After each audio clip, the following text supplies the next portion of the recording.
Hello guys, welcome to Percy Jackson. So in this video, we will see, what if Percy read the Harry Potter become the new Dark Lord of Magic? If you enjoy these kinds of stories, don't forget to show us some love by hitting the like button and subscribing to the channel. Your support means the world to us. Now, let's start the story. Chapter 1. A Vow of Salt and Stars. The air over Camp Half-Blood tasted of ash and ozone. It was the scent of a hero's farewell, a smell Percy Jackson had come to associate not with glory, but with waste. He stood a short distance from the funeral pyre, the orange flames greedily consuming the white shroud of Ethan Nakamura, a 14-year-old son of Hermes who had died retrieving a stolen, self-peeling potato for his father. The official story was grander, of course. It spoke of Gorgon-infested lairs and a heroic last stand. Percy knew the truth. He'd seen the quest assignment. He'd seen the look of terror and desperate pride in Ethan's eyes. Now, that boy was nothing more than smoke staining a Long Island sunset. Chiron, in his human guise, his wheelchair glinting in the firelight, offered a eulogy that was as polished as it was hollow. He spoke of honor, of sacrifice, of a place in Elysium. The words were meant to be comforting, a balm for the grieving. To Percy, they were the anesthetic administered before an amputation, designed to make the inevitable loss more palatable. The other campers listened with bowed heads, some crying silently, others staring into the flames with a grim acceptance. That Percy found more disturbing than the tears. They accepted this. They accepted that their lives were currency to be spent on divine whims, that a hero's death, at 14 was a noble end. The tea, hot, settled in his gut like a block of ice. He felt a hand on his arm. Annabeth. Her gray eyes, usually so sharp and analytical, were clouded with a genuine sorrow. "Are you okay?" she murmured, her voice a low thrum of concern. Percy didn't look at her. He kept his gaze fixed on the pyre, on the way the heat warped the air around it. "I'm fine," he said, the words feeling like sandpaper in his throat. It was a lie, and she knew it, but she didn't press. She thought his quietness was grief. It wasn't. It was the calm before a storm, the dead silence in the heart of a hurricane. The rage he'd felt after every war, every pointless death, had finally burned itself out, leaving something colder and harder in its place. It was the clarity of a man who has realized the building he's spent his life defending is rotten to the foundations. He squeezed her hand once, a gesture of finality she wouldn't understand until later, and turned away. "I need some air," he muttered, walking away from the fire. Away from the smell of burning laurel leaves and shattered potential. He didn't head for the beach, his usual sanctuary. The sea felt too much like his father, and he wasn't sure he could face that connection right now. Instead, he walked the familiar path to Cabin 3, the salt-laced air doing nothing to soothe the tightness in his chest. The cabin was dark and quiet, the sound of the enchanted fountain a mocking whisper. He didn't turn on the lights. He moved through the familiar space by feel, his calloused fingers brushing against a minotaur horn, the Nemean lion's pelt.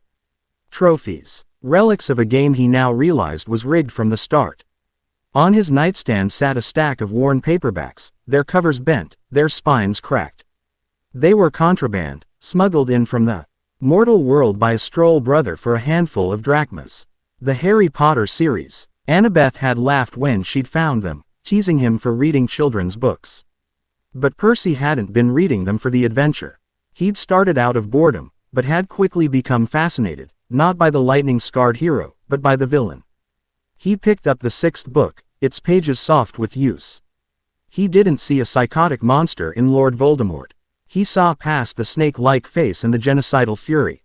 He saw a revolutionary, a boy born from a broken system, who saw the corruption and weakness of the ruling class, the Ministry of Magic, the old pureblood families, and decided to tear it all down. He saw a leader who built an army not from conscripts, but from true believers, binding them to him with power and a shared vision. Voldemort's methods were brutal, his goals monstrous, but his strategy was brilliant. He never begged for power. He took it. He bent the world to his will because he had the strength and the conviction to do so. He did it for the wrong reasons, Percy thought, tracing the silver lettering of the title with his thumb. But the method was sound. The gods were no different from the Ministry of Magic, arrogant, short-sighted, and utterly indifferent to the lives they shattered. The demigods were the wizards, powerful but shackled by arbitrary rules, sent to die for a system that offered them no real protection. And he, Percy Jackson, had been their Harry Potter, the prophesied hero who always did the right thing, who always defended the status quo. He felt a wave of self-loathing so intense it was dizzying. He tossed the book back on the nightstand and stalked out of the cabin, needing to move, to walk until the cold fury in his veins subsided. He found himself near the creek that marked the old boundary of the camp, the water chuckling over smooth stones. A flicker of movement caught his eye. Leaning against a birch tree was the local naiad, a shy spirit named Alara whose essence was tied to this specific stretch of water. She was weeping, her translucent form shimmering with distress. Before Percy could ask what was wrong, the air cracked. The humidity vanished, sucked from the atmosphere in a heartbeat. The sky above, a placid twilight blue a moment ago, darkened to a bruised purple. A bolt of lightning, thicker than the oldest tree in the forest, slammed into the ground not 20 feet away. It left no crater, only a circle of glassed-over earth and the acrid smell of burnt air. Zeus stood in the center of it, not in his grand Olympian form, but as a man in a sharp pinstripe suit, his face a mask of thunderous rage. His eyes, electric blue and utterly devoid of warmth, were fixed on the cowering naiad. "You were as ked to divert your stream for the nymphs' day festival," Zeus boomed, his voice the sound of grinding mountains. "You refused." "My lord," the naiad whispered, her form flickering like a dying candle. "The elder roots, they are too fragile. The diversion would have killed the ancient birch." Zeus took a single, deliberate step forward. "I am the king of Olympus, the lord of the sky. My command is not a request to be debated with a tree. It is a law to be obeyed." He raised a hand, his fingers crackling with raw power. Percy felt a primal fear, the instinct of a lesser creature before an apex predator. He should have run. He should have looked away. He didn't. He stood frozen, a silent witness. "Please," Alara begged. Zeus's expression was one of utter, cosmic boredom. "Your refusal was an inconvenience. And I do not tolerate inconvenience." He didn't throw another bolt of lightning. He did something worse. He clenched his fist, and the creek began to hiss. The water, Alara's very life force, started to boil. She screamed, a sound that was half water, half steam, a gurgling shriek of agony as her essence was cooked away. The birch tree she had tried to protect blackened and withered in seconds, its leaves turning to ash. The creek bed went from a boiling torrent to a dry, cracked ditch of mud in less than a minute. Where the naiad had been, there was nothing left but a purr of steam that smelled faintly of river moss and rain. Zeus smoothed a non-existent wrinkle from his suit jacket, his gaze sweeping over the casual destruction he had wrought. For a fraction of a second, his electric eyes met Percy's. There was no recognition, no acknowledgement of his nephew, the hero of Olympus. There was only the cold, dismissive glare one might give an insect. Then, with another crack of displaced air, he was gone. Percy stood there, trembling. The ice in his gut had shattered, and in its place was a vacuum. A perfect, silent void of absolute certainty. He had saved Olympus. He had fought 2 wars for these beings. He had bled for them, lost friends for them, turned down immortality for them. And they were this petty, monstrous, casual cruelty. This was the system he had defended. This was the king he had served. He looked at the dry creek bed, at the glassy scar left by the lightning. He looked up at the bruised purple sky, Zeus's domain. And in the suffocating silence, he made a vow. It was not a vow of words, sworn on the river Styx. It was a vow of salt and stars, a promise made in the deepest, most unyielding part of his soul. He would not be a pawn again. He would not be a hero. He would not defend this broken world. He would burn it to the ground and build a new one from the ashes. A world where a naiad's life was worth more than a god's convenience. He turned and walked, not back to his cabin, but toward a different part of the camp. The Hecate cabin sat between the Hypnos and Nemesis quarters, a strange structure built of stones inscribed with glowing runes. The air around it felt different, buzzing with a power that was older and wilder than the raw strength of the Olympians. It was the energy of creation itself, the weave beneath the world. Magic. The door was unlocked. He pushed it open and stepped inside. The interior was a confusing space, walls shifting with tapestries of shadow and light. Braziers burned with multicolored flames, and shelves were crammed with scrolls, herbs, and strange artifacts. Llewellyn and her siblings were at the evening bonfire. The cabin was empty. Percy wasn't here to see them. He wasn't here to ask for a blessing or a favor. He was here as a student of power. He closed his eyes, shutting out the visual chaos. He reached out not with his hands, but with his instincts, the same way he could feel the currents in the deepest ocean trench. He could feel the water in the air, in the wood of the walls, in the sap of the herbs. But there was something else. A finer, more pervasive medium. A mist. Not the physical condensation of water, but something else. The mist. The veil that separated his world from the mortal one. He'd always been told it was Hecate's domain, a force she manipulated. But now, standing in the heart of her cabin, he felt a kinship with it. It was fluid. It was pervasive. It behaved, on a fundamental level, like water. He focused on that feeling, on the connection. He remembered the boiling creek. The sheer force of will Zeus had used. He pulled, not on the water in the air, but on the mist itself. For a moment, nothing happened. Then, a brazier on the far side of the room flared. Its purple flame sputtering. Percy pulled harder, a deep, guttural effort that came from his very core. The purple flame detached from the brazier. It hovered in the air, a wobbling, uncertain sphere of violet light. He guided it with a thought, making it drift slowly across the cabin until it hovered an inch from his open palm. It shed no heat, only a cool, magical glow. He could feel the energy thrumming within it, a wild, untamed power that listened to him. He hadn't just commanded it, he had reshaped it, woven it into something new. His control over moisture, his very essence as a son of the sea god, gave him a unique and intuitive grip on the fabric of magic itself. A slow, predatory smile touched Percy's lips for the first time that day. This was the path. This was the power the gods hoarded and feared. This was the weapon they would never see coming. He let the sphere of light dissolve back into the ambient magic of the room and left the cabin, his purpose now as solid as sea stone. He returned to cabin 3 for the last time. He packed a single, durable backpack, a few changes of clothes, ambrosia squares and a canteen of nectar, rations for a war. The minotaur horn stayed, but the lion pelt was too bulky. He took a small, heavily enchanted pouch of drachmas. And he took all 7 of the battered paperbacks, his new tactical manuals. He ipped Anaklusmos, Riptide, into his pocket, the familiar way to comfort and a promise. His final stop was the Athena cabin. He slipped inside, the scent of old parchment and calculating minds filling the air. He found her bunk, a neat and orderly space, a stark contrast to his own. On her desk was a blueprint for a new temple, a project for Olympus.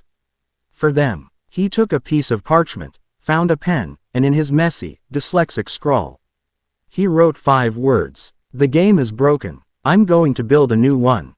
He didn't sign it. She would know who it was from. He left the note on her pillow, a declaration of war disguised as a farewell. A quiet schism that would soon tear their world apart. He walked out into the cool night, past the cabins of his former friends, his comrades in arms. He walked past the amphitheater where they had sung campfire songs, past the arena where they had trained to die for their parents. He walked up Half-Blood Hill, the golden fleece glinting in the moonlight on Talia's pine tree. The sleeping dragon, Peleus, raised a drowsy head, recognized him, and went back to sleep, exhaling a puff of smoke. Percy gave the tree, the fleece, the camp one last look. He felt no nostalgia, no regret, only the cold, liberating certainty of a man setting out to burn down his own prison. He stepped over the magical boundary line. The familiar scent of strawberries and summer vanished, replaced by the mundane smell of asphalt and damp earth. The mortal world, a world he would use as a staging ground for his ascension. He was no longer Percy Jackson, the loyal son, the hero of Olympus. That boy had been boiled away in a creek bed alongside a forgotten naiad. A new identity was taking shape, forged in rage and resolve, a lord of a coming storm.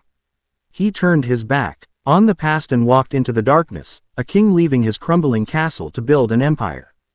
Chapter 1 End. Chapter 2. The Forging of the Maelstrom. The mortal world was a symphony of noise and apathy. For 3 weeks, Percy moved through it like a ghost, a fugitive with no name and a singular, burning purpose. He learned quickly that the skills that made him a legendary demigod were almost useless here. No one cared if you could slay a hydra when the rent was due. But the new senses, the ones he'd unlocked in Hecate's cabin, were a different matter. He could feel the flow of the mist like currents in the air. Could see the way it eddied around mortals, thickening their ignorance, thinning around places of power. He learned to wrap it around himself like a cloak, becoming not invisible, but forgettable. He was just another face in the crowd, a kid on a bus, a shadow in an alley. He survived on stolen cash, a gentle nudge of the mist here to make a cashier miscount, a whisper of confusion there to make an ATM spit out an extra 100, and the dregs of his ambrosia. He spent his days in libraries, not reading the words on the pages, but touching them, letting the residual magi. Sea of ancient maps and forgotten histories seep into his mind. He was searching for a blind spot, a place on the globe where the gods' influence was a faint whisper instead of an oppressive shout. Our power was tied to the heart of Western civilization, a blazing bonfire that cast shadows at its edges. He intended to build his kingdom in those shadows. His search led him to Crete, the birthplace of Zeus, the heart of the old Minoan world. It was a place saturated with divine energy, but it was old energy, layered and complex. The Olympians' power was the topsoil. Deeper down, there were other, darker roots. He stood on a cliff overlooking the churning Mediterranean, the wind whipping his black hair across his face. He closed his eyes and reached out with his senses, not to the surface waves his father commanded, but to the crushing, silent depths. He felt the familiar pull of the sea, but beneath it, he felt something else. A void, a place where the sea's energy was being devoured, drawn into a well of immense, sleeping power. He dove from the cliff without hesitation. The cold shock of the water was a familiar embrace. He willed the sea to propel him downward, past shimmering schools of fish and curious dolphins. Deeper into the abyssal dark. The pressure built, enough to crush a submarine, but his body, a product of the sea, adapted. Down and down he went, until the last vestiges of sunlight were a forgotten memory. He was guided only by that strange, cold spot in his perception of the ocean. And then he saw it. A city. It wasn't the gleaming bronze and pearl of his father's kingdom. This place was carved from the black, volcanic rock of the seafloor itself. Immense, cyclopean structures stabbed upward into the eternal night, their lines sharp, brutal, and utterly alien. A dark energy radiated from the city, an aura of ancient defiance and profound loneliness. This was a place built to spite the sky. As he drew closer, he saw that the entire city was enclosed in a shimmering sphere of energy. A transparent bubble that held back the sea, the source of the void. The barrier was a marvel of ancient magic, a titan's work. Percy pressed a hand against it. It felt like solid force, unyielding and absolute. He couldn't break it with brute strength. But he didn't have to. He felt the composition of the barrier, the way the magic was woven. It was a shield, but a shield has to have an edge. He swam the circumference of the city, a journey that took hours, his senses stretched to their limit. He found what he was looking for on the underside of the city, the volcanic vents that warmed the abyssal plain. A flaw, a place where the shield's energy was drawn inward to a series of runic conduits, like a filter in a massive engine. It was a maintenance port, sealed for millennia. He didn't try to unwield the complex titan magic. He used his own. Focusing his will, he drew the moisture from the volcanic brine outside the shield, concentrating it, compressing it. He formed a needle of super-pressurized water, so fine it was almost invisible, and drove it into the microscopic fissures of the central conduit. It wasn't an explosion. It was a key turning in a lock. With a low, resonant hum that vibrated through the water, a section of the barrier dissolved, creating an opening just large enough for him to slip through. He was in. The water inside the bubble was breathable, though the air was heavy, tasting of ozone and ancient stone. He stood on a grand promenade, looking up at the oppressive, magnificent architecture. The silence was absolute. This was a ghost city, a tomb. But it was not empty. From the shadows of a colossal archway, something stirred. It was immense, its form a nightmarish fusion of a crab and a scorpion, its carapace the color of obsidian. It had far too many legs, each ending in a viciously sharp point, and its multiple eyes glowed with a malevolent, phosphorescent green.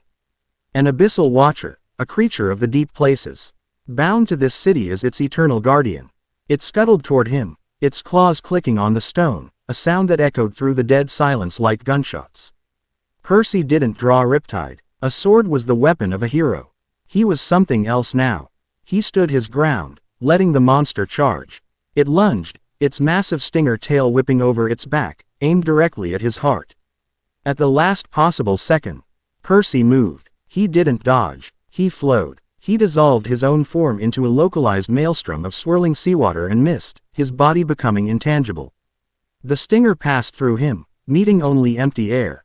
Before the creature could react, Percy solidified behind it, his hand pressed against its thick carapace. He didn't push. He pulled. He ripped the water direct from the creature's ichor-filled body. It was an obscene, brutal act of will. The abyssal watcher let out a hideous, gurgling screech as it was desiccated from the inside out.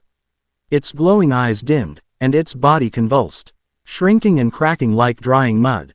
In seconds, it was a hollow, brittle husk that crumbled into a pile of black dust. Percy stood over the remains, his breathing even. He felt no triumph, only the cold satisfaction of a tool properly used. "This is my city now," he said, his voice echoing in the vast, empty space. He was speaking to the city itself, to the ancient power that slept in its stones. "And I am its new master." As if in answer, a low hum resonated from the city's central spire, a spire carved in the shape of a coiled leviathan.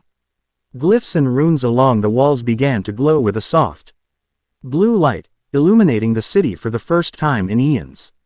The power of this place had recognized a new will, one strong enough to claim it. He had his fortress, his Ethelgerd. A base, however, was just a rock without an army. For his next move, Percy returned to the surface. He needed soldiers, but more than that, he needed believers. He started his arch in the forgotten corners of the world. He found the first of them in a run-down fishing village in the Azores. A small community of demigods, all in their late 20s or early 30s, who survived their childhoods and then wisely decided to get the hell away from the gods and their games. They were led by a woman named Lyra, a daughter of Hebe with weary eyes and hands calloused from mending nets. They had carved out a small, peaceful existence, hiding their nature, constantly looking over their shoulders. Percy didn't approach them with grand promises of glory. He walked into their local tavern, the air thick with the smell of fried fish and cheap wine, and put a pouch of gold drachmas on the bar. He bought a round for the whole place. Then he found Lyra's table. "You're all living on borrowed time," he said, his voice low and direct. "Every monster you kill, every close call with a mortal who sees too much, sends up a flare. One day, Olympus will notice you. Or a bigger monster will. And this little paradise you've built will be wiped off the map." Lyra's hand rested on a knife tucked into her belt. "We've done fine on our own." "You've survived," Percy corrected. "You haven't lived. You're hiding. I'm not offering you a place to hide. I'm offering you a place to build." He told them about Ethelgerd. He didn't describe it as a sanctuary. He described it as a fortress, a staging ground. "I'm going to war with the gods," he said, the statement so blunt, so utterly insane, that it cut through their cynicism. "You can stay here and wait for the world to crush you. Or you can come with me and take a piece of it for yourselves." They laughed at him. They called him a crazy kid. He let them. Then he stood up, walked to the window, and raised his hand. The tide, which had been halfway out, reversed its course. With a surge of unnatural speed, the water rushed back in, rising until it lapped at the foundations of the tavern. The fisherman, mortal and demigod alike, stared in stunned silence. He held the tide there for a full minute, a display of raw, effortless power, before letting it recede just as quickly. He turned back to Lyra's table. "I am Percy Jackson, son of Poseidon," he said, his voice resonating with the power he had just displayed. "And I am done asking for scraps from Olympus's table. Join me, and you will be the founders of a new power in this world. Refuse, and you'll be the first to be washed away when the storm breaks." He left the tavern and waited on the docks. By nightfall, Lyra and her 7 companions, armed with makeshift weapons and grim expressions, were standing before him. They had chosen to believe in the storm. His next recruits were not demigods. His search for non-human allies led him to an industrial wasteland in the American Rust Belt. He followed the clang of a hammer to a decommissioned steel mill, where a family of Cyclops had taken refuge. They weren't the brutish, sheep-eating monsters of myth. These were master craftsmen, their lineage stretching back to the original Cyclops who had forged Zeus's lightning bolts. They had been driven from their ancestral caves by pollution and monster hunters. Percy found the patriarch, a giant of a being named Brontes with a gentle, milky white eye, being cornered by a demigod in gleaming bronze armor. The hero was posturing, his sword pointed at the Cyclops' massive throat. He wore the purple shirt of Camp Jupiter. "Your kind has no place in the modern world, beast," the Roman demigod sneered. "I, Gaius, son of Mars, will claim your head for the glory of the 12th Legion." Brontes' family cowered behind a pile of rusted girders, his wife and 2 young sons terrified. The old Cyclops held up his hands, which were large enough to crush a car. "We mean no harm. We only wish to be left alone." Percy stepped out of the shadows. "And yet, you're the one who trespassed in his home." Gaius spun around, his face a mask of arrogance. "A Greek. Stay out of this. This is official Legion business." "It is now," Percy said calmly. He didn't draw his sword. He looked at the Roman's feet. The floor of the mill was grimy, but it was concrete, and concrete was made with water. Percy clenched his fist. The trace amounts of water in the concrete under Gaius's feet instantly turned to ice, expanding rapidly. With a sharp crack, the ground shattered, and Gaius yelped as his legs plunged into a newly formed pit of rubble, trapping him up to his waist. The son of Mars roared in frustration and tried to swing his sword, but he was off balance and immobilized. Percy walked over to him, the mist swirling around his hands. He knelt down and looked the Roman in the eye. "You fight for glory," Percy said, his voice a cold whisper. "You hunt the weak to make yourself feel strong. You are exactly what is wrong with our world. A bully with a divine pedigree." He placed a hand on Gaius's helmet. The Roman felt a sudden, crushing wave of despair. The mist wasn't just creating illusions. Percy was projecting pure, unadulterated terror directly into his mind. Gaius saw visions of the deepest ocean trenches, of being alone in an infinite, crushing dark. Hunted by things with too many teeth. He screamed, a raw, ragged sound of a mind breaking. "Leave," Percy commanded, "and tell your praetors that the forges in this mill now belong to me. They and their craftsmen are under my protection.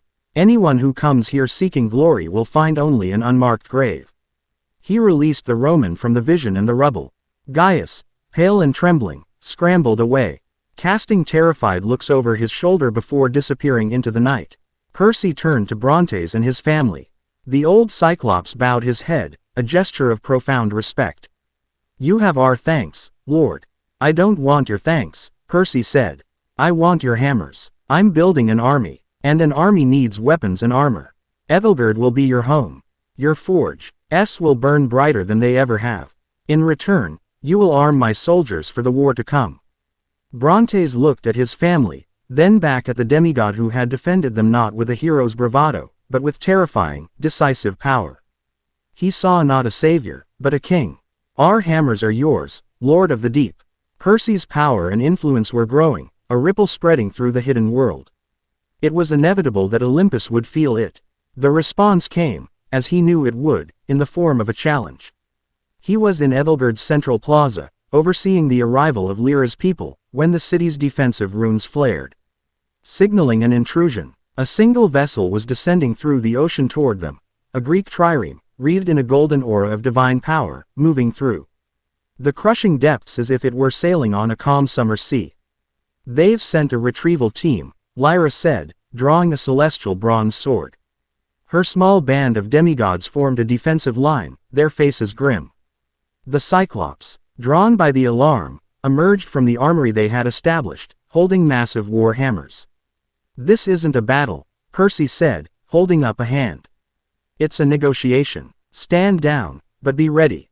The trireme passed through the city's barrier, which Percy had temporarily lowered. It landed softly in the plaza, its celestial bronze hull gleaming in the city's arcane light. The ramp lowered, and down it marched a dozen campers from Camp Half-Blood in full battle armor. At their head, her electric spear crackling, was Clarice LaRue, daughter of Ares. Her eyes, burning with defiance and a hint of uncertainty, found Percy instantly. "Jackson," she snarled, the sound echoing in the vast plaza. "By order of the Olympian Council, you are to surrender yourself and return to Camp Half-Blood to face judgment for your desertion." Percy didn't move from his spot. He gave her a slow, almost pitying smile. "Judgment for what, Clarice?" "For deciding I was done being a pawn. For building a home for those your precious council has cast aside." He gestured to Lyra's people, to the Cyclops. "These are my people now. This is a sovereign city." Clarice's face hardened. "It's a hole in the bottom of the sea filled with traitors and monsters. Last chance, Percy. Don't make me do this." "You always did prefer the direct approach," Percy said with a sigh. He raised his voice so the entire plaza could hear. "People of Ethelgard, the Olympians have sent one of their children to bring you back into line. To remind you of your place. What do you say to that?" A low growl rumbled through the assembled crowd. A Cyclops slammed the head of his hammer onto the stone ground, creating a shower of sparks. Lyra and her demigods raised their swords in unison. Clarice hesitated for a fraction of a second, her eyes taking in the sheer number of hardened veterans and powerful creatures standing against her small team. But she was a daughter of Ares. Retreat was not in her vocabulary. "For Olympus," she roared, and charged. The battle was a whirlwind of chaos, but it was a controlled chaos. Percy's chaos. He didn't engage Clarice directly. Instead, he became the battlefield's conductor. He raised a hand, and the water from the grand fountains that dotted the plaza rose up, forming massive, serpentine creatures that crashed into the Olympian demigods, scattering their formation. He shrouded the area in a thick, disorienting mist, turning the plaza into a labyrinth where every corner held a new threat. Clarice's demigods were skilled, but they were fighting phantoms. Illusions of krakens and leviathans that swirled out of the fog, their attacks feeling terrifyingly real. They were separated, disoriented, and picked off one by Lyra's demigods. Ho moved through the mist with an eerie confidence, guided by Percy's will. Clarice was a force of nature, her spear a blur of deadly energy, but she was fighting the environment itself. She shattered a water serpent only for two more to take its place. She dispelled an illusion only to find herself face to face with Brontes, whose warhammer looked capable of flattening a tank. She finally broke through the chaos, her eyes wild, and charged directly at Percy. "Fight me yourself, coward," she screamed. "I am," Percy said calmly. He met her charge, not with a sword, but with his bare hands. As her spear lunged for his chest, he caught the shaft, his fingers sizzling where they touched the enchanted wood. The power of the sea surged through him, a raw, elemental force. The air grew heavy and wet. The spear, a gift from the god of war, began to shudder. With a sharp crack, the shaft splintered, moisture penetrating the celestial bronze and magical bindings, destroying it from within. Clarice stared in shock at the ruined spear in her hands. In that moment of stunned disbelief, Percy moved. He placed two fingers on her forehead. She saw no grand vision, felt no psychic attack. She only felt the crushing, infinite pressure of the deepest ocean trench. Her lungs felt like they were collapsing, her vision went dark, and the strength fled her limbs. She dropped to her knees, gasping, disarmed and utterly defeated.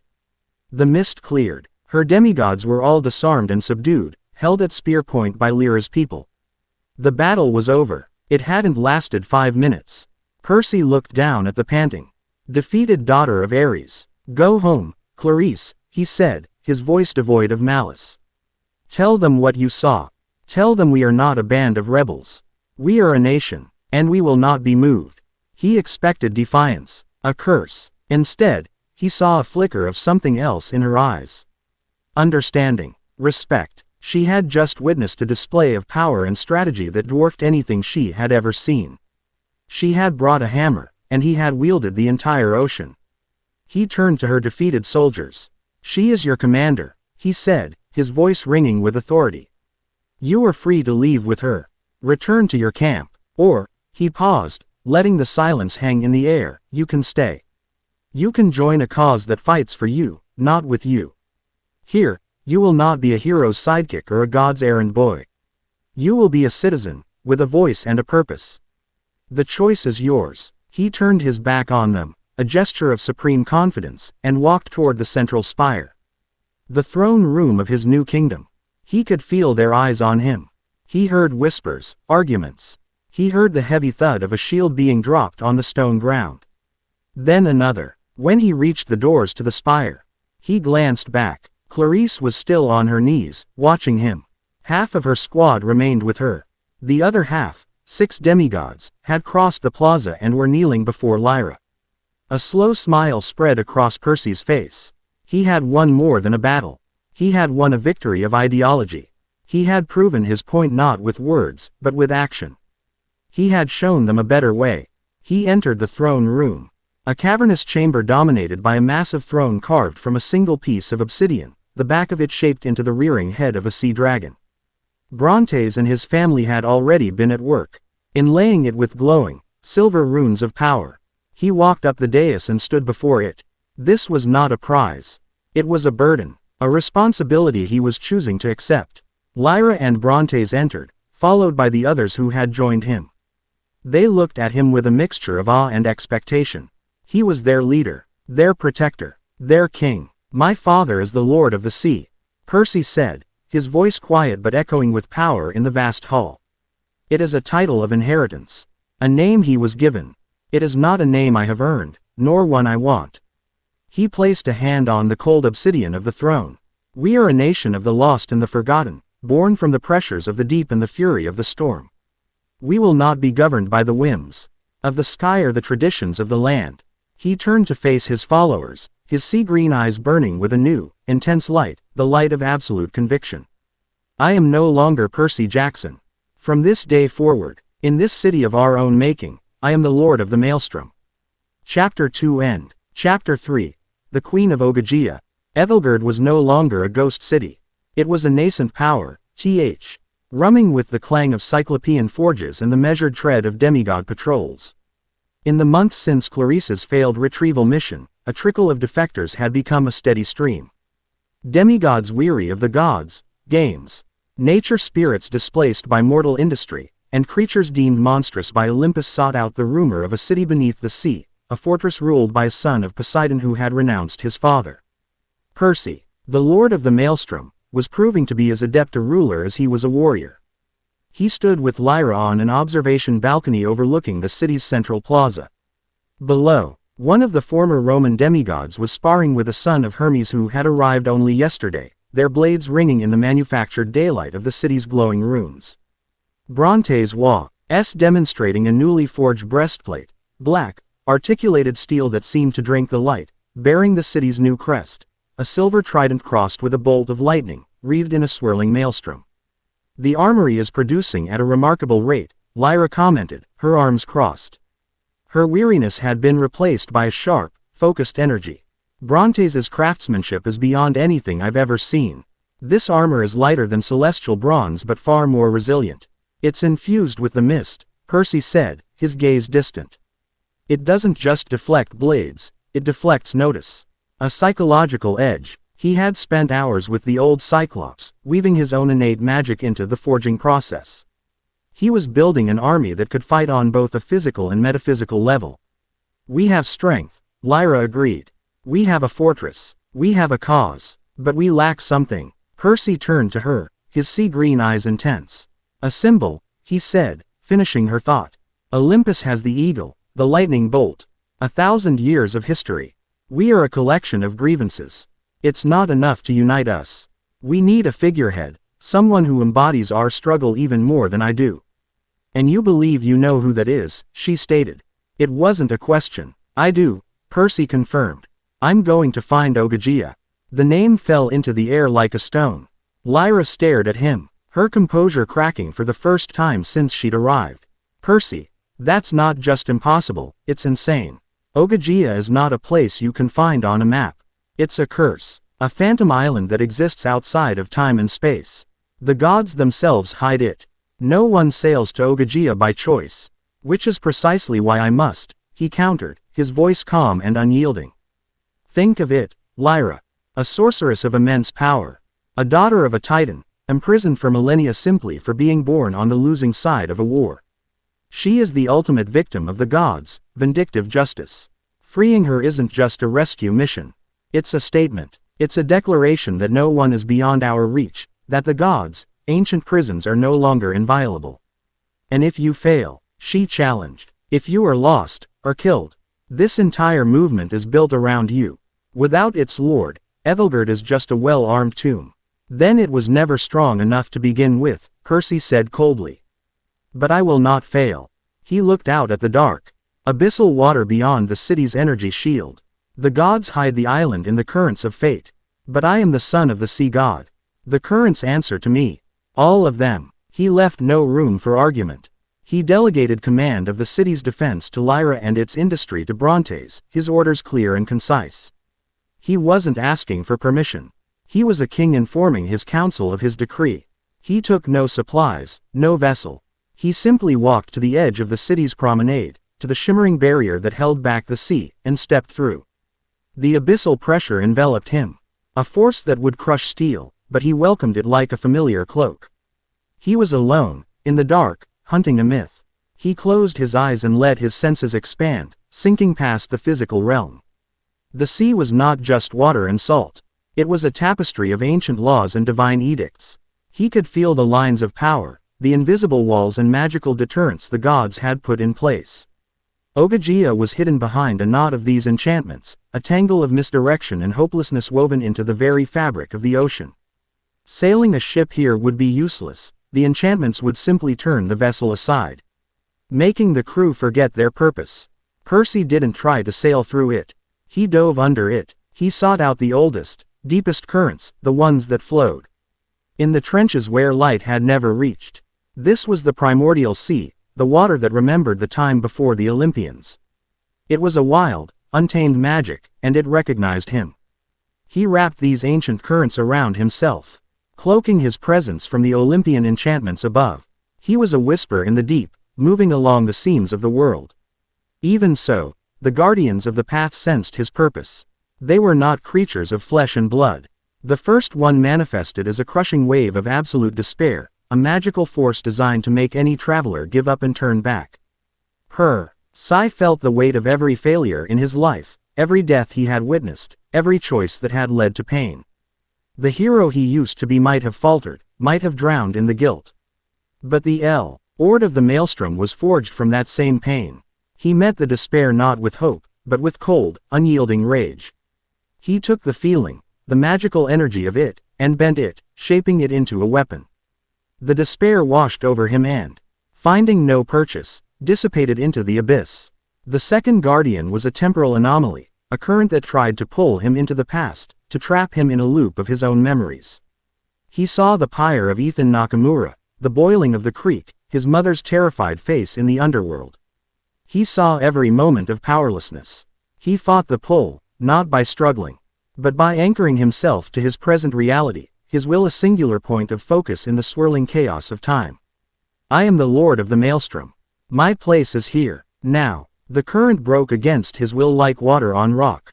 He traveled for what felt like days, or perhaps only hours, in the timeless dark. Finally, he felt it. A wrongness in the weave of the world. A pocket of reality that shouldn't be there. Humming with a powerful, lonely magic. Ogygia. He swam toward it, and the abyssal darkness gave way to a gentle, turquoise light. He broke the surface in a calm, sun-drenched bay. The island was an agonizingly beautiful prison. White sand beaches gave way to lush meadows bursting with impossible flowers, their colors so vibrant they hurt the eyes. The air was sweet with the scent of cinnamon and something else. A deep, earthy magic. But beneath the beauty, Percy could feel the cage. The magic that made the flowers bloom was the same magic that barred the exit. The warmth the sun felt like the heat of a gilded cell. He walked onto the beach, the water receding from his dry clothes and boots. A figure was standing under a pomegranate tree, watching him.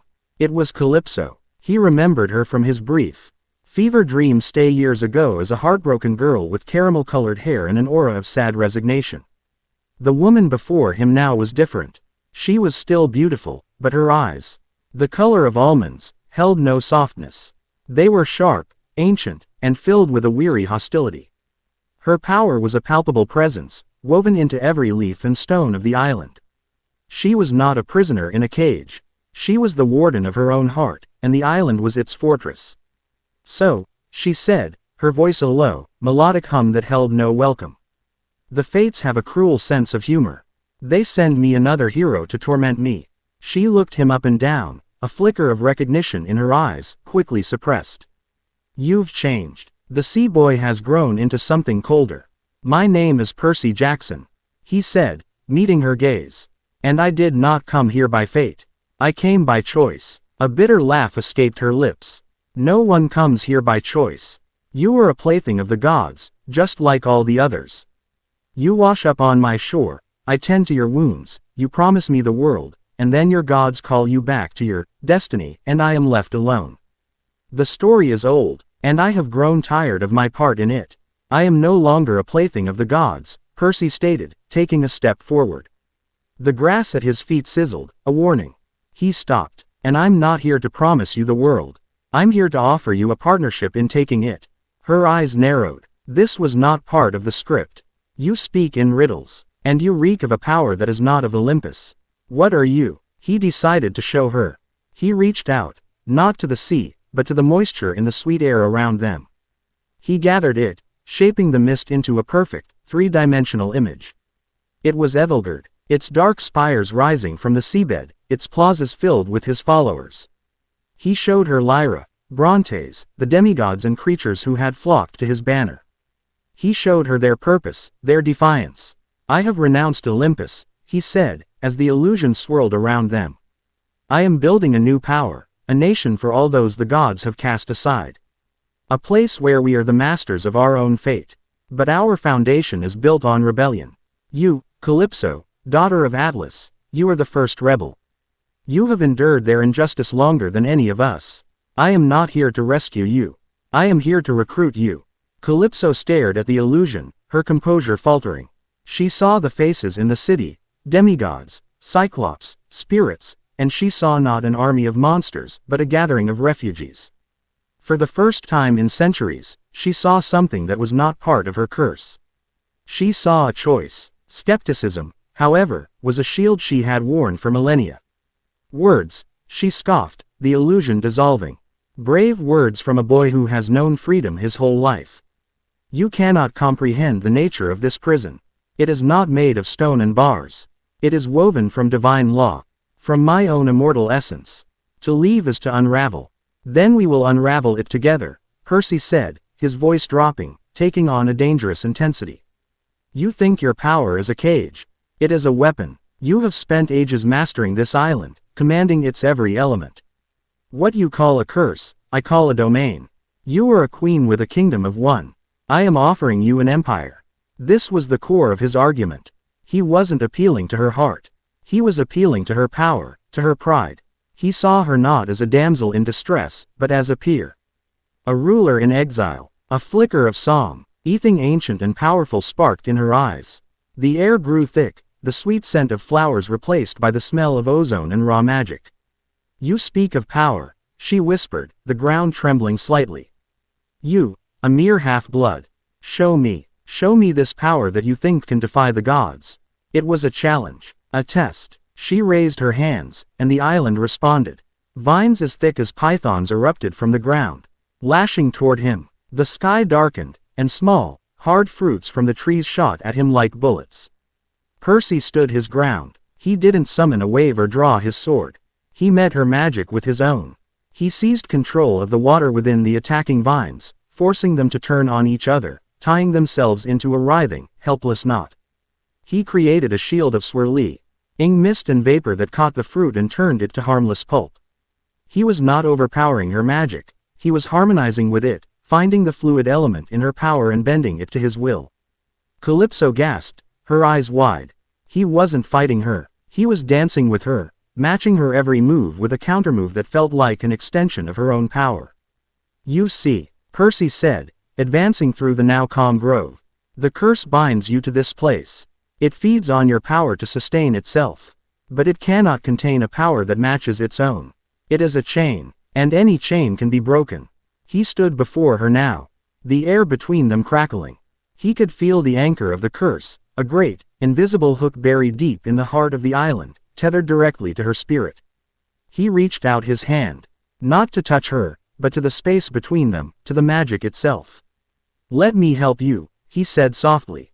"Lend me your strength, not as a supplicant, but as an equal, as my queen." The word hung in the air, potent and sincere. Queen. For millennia, she had been a prisoner, a prize, a footnote in a hero's story. He was offering her a throne. A single tear traced a path down her cheek, a tear not of sorrow, but of furious, dawning hope. She looked at this man, this lord of the maelstrom, and she saw not a boy, but a reflection of her own centuries-old desire for justice. She nodded, a sharp, decisive movement. She placed her hand over his, not in a gesture of romance, but of alliance. Their combined power was apocalyptic.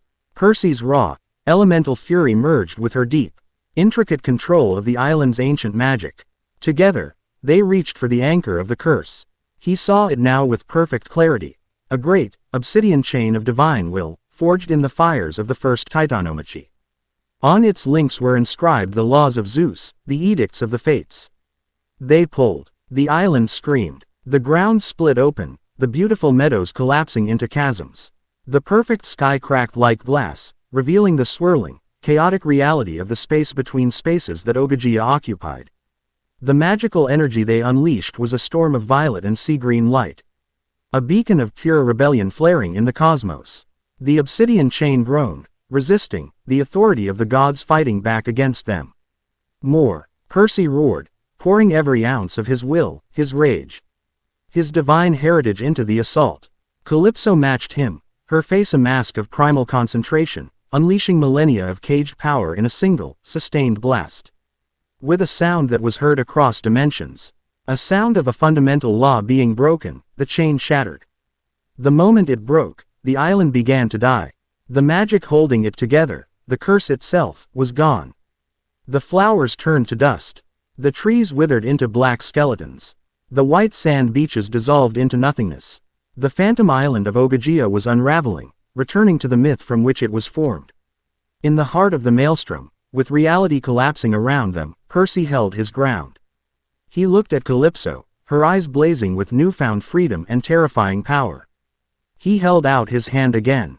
"Come with me," he said, his voice cutting through the dimensional roar. "And we will make the gods regret the day they ever built a cage."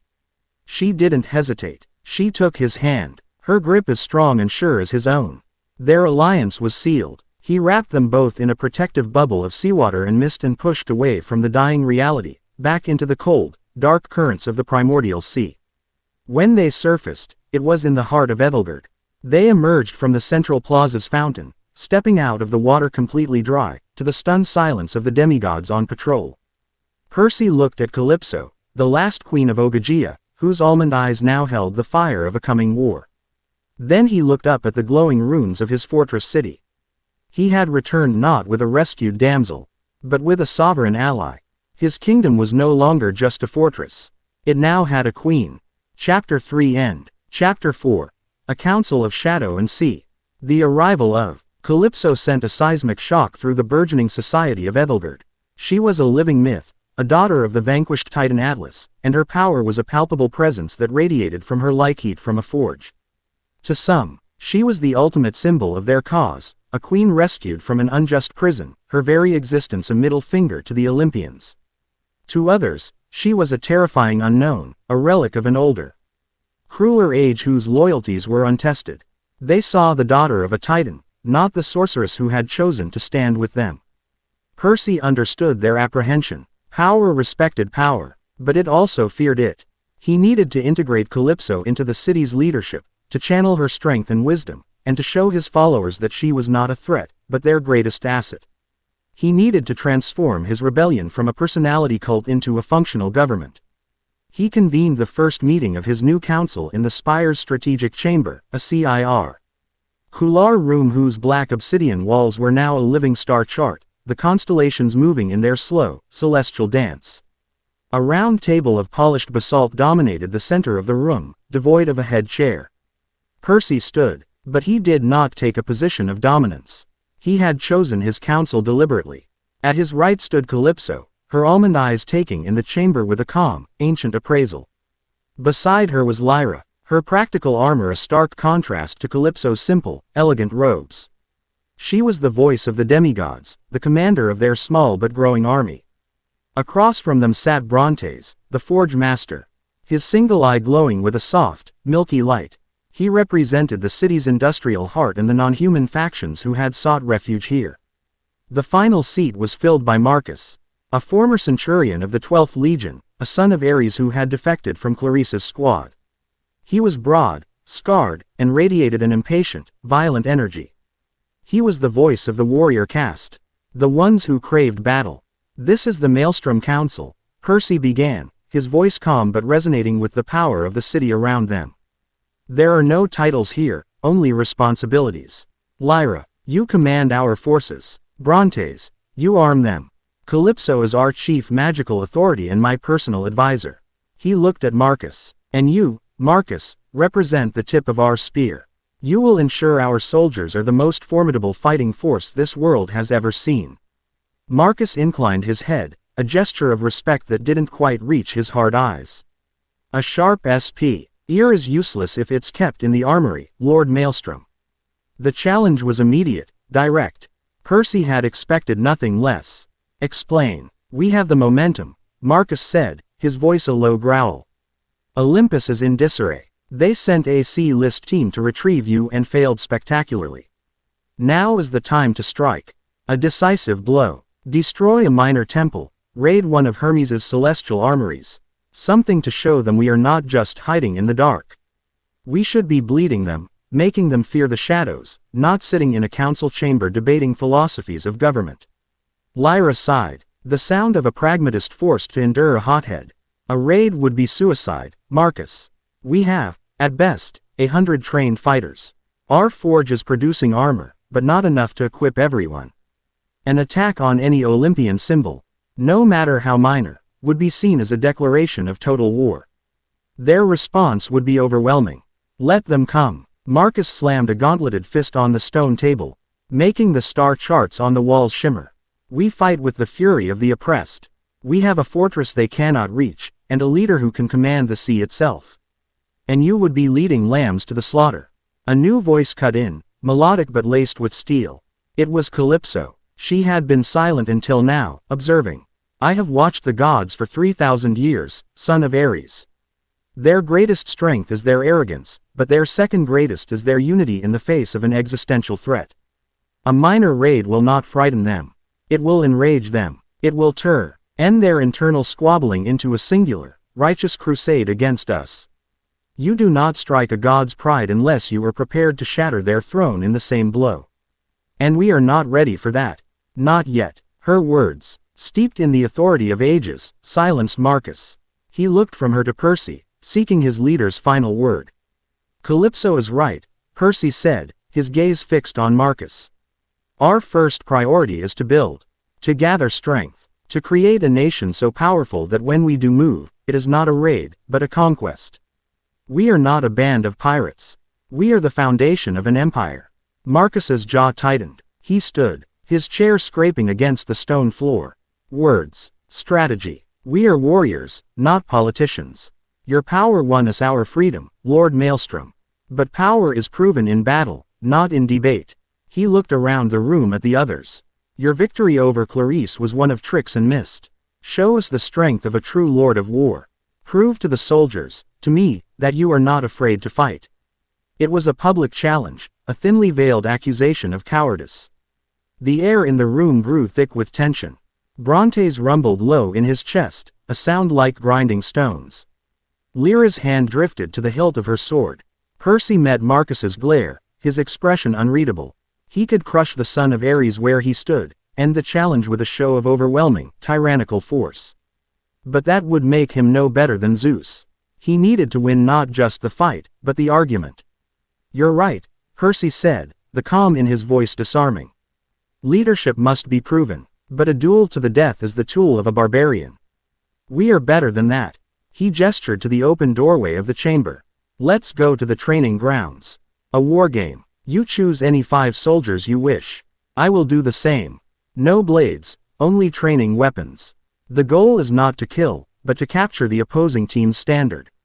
A test of strategy, leadership, and power. Is that a worthy enough test for you? Marcus was taken aback. He had expected a brutal fight, not a tactical exercise. But to refuse now would be to admit he was only interested in violence, not victory.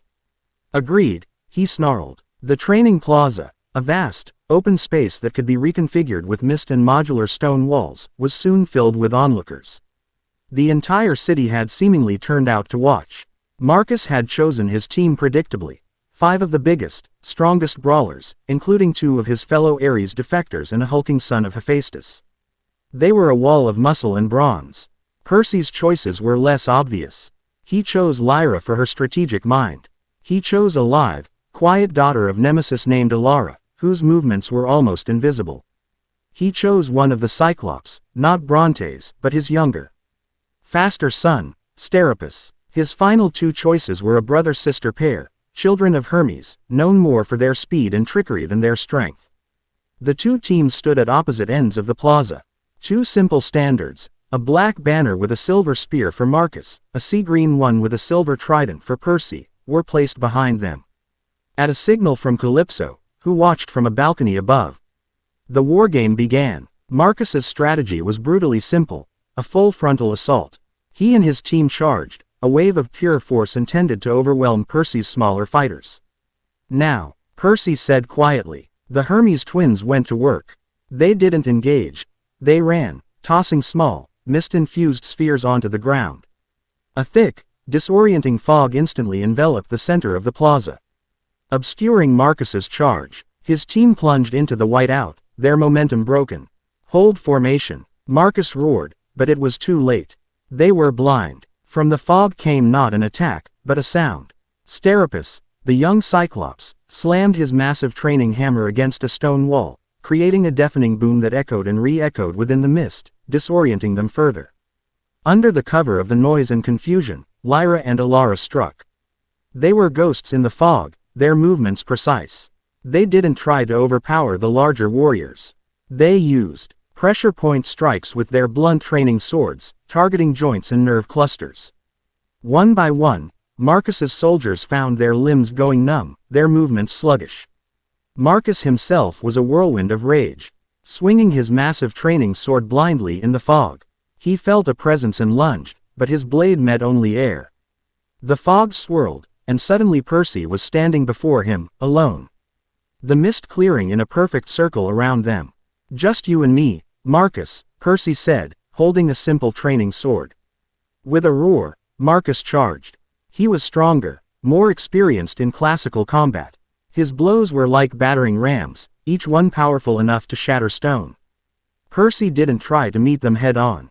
He flowed. He moved like water, his body an extension of the sea's relentless, yielding power. He parried, dodged, and redirected Marcus's bull-rush attacks, letting the son of Ares tire himself out against an opponent who was everywhere and nowhere at once. You fight with tricks, Marcus panted, his frustration mounting. I fight with my head, Percy countered. He saw his opening. As Marcus lunged in a wide, desperate arc, Percy dropped his sword. He stepped inside the larger man's guard and drove the palm of his hand into Marcus's chest. It wasn't a physical blow. It was a focused blast of kinetic energy, using the water in Marcus's own body as a medium. The son of Ares felt as if he'd been hit by a tidal wave. The air was driven from his lungs, and he staggered back, his vision swimming.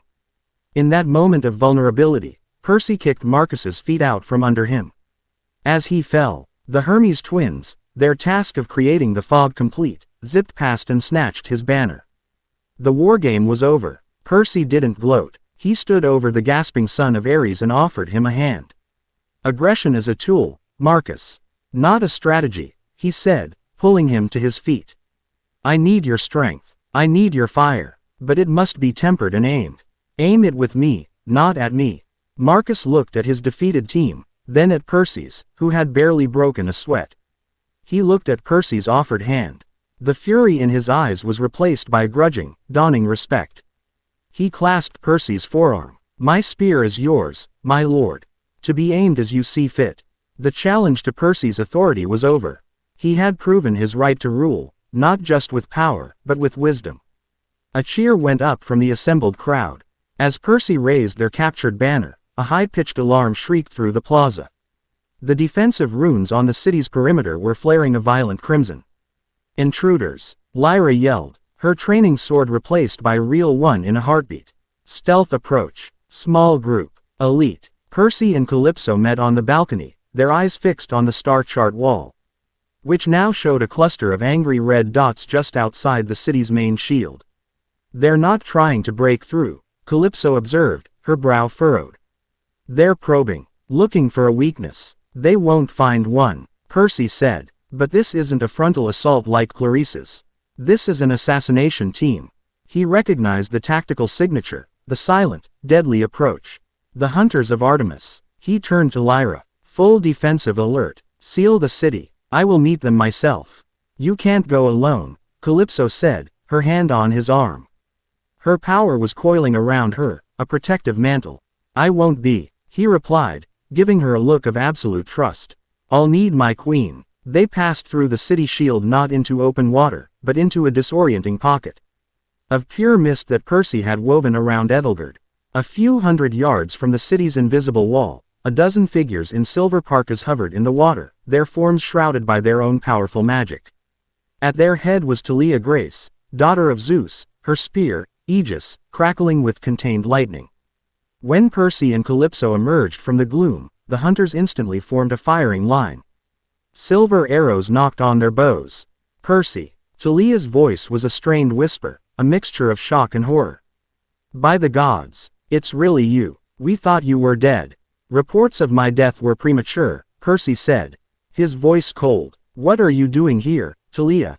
What are we doing?" She shot back, her face a mask of angry betrayal. "We're looking for our friend. Annabeth is going out of her mind. She thinks some ancient evil has you.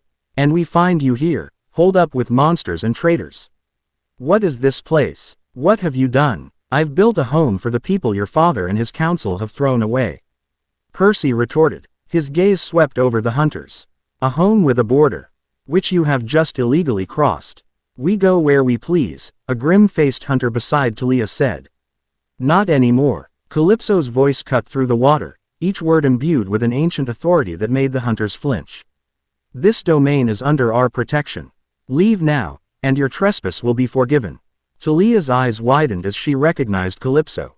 "The prisoner of Ogygia. What is this, Percy? Are you raising the Titan's brood against us?"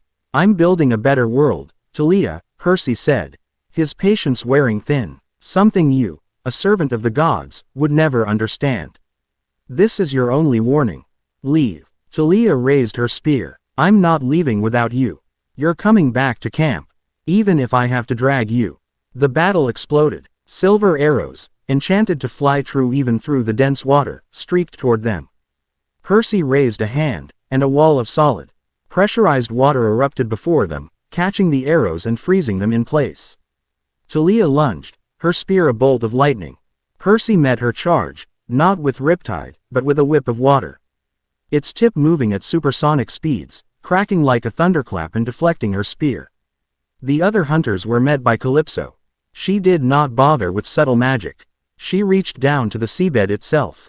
And with a guttural cry of power, the black volcanic rock twisted and rose, forming a cohort of stone warriors who intercepted the hunters, their obsidian fists shattering silver arrows.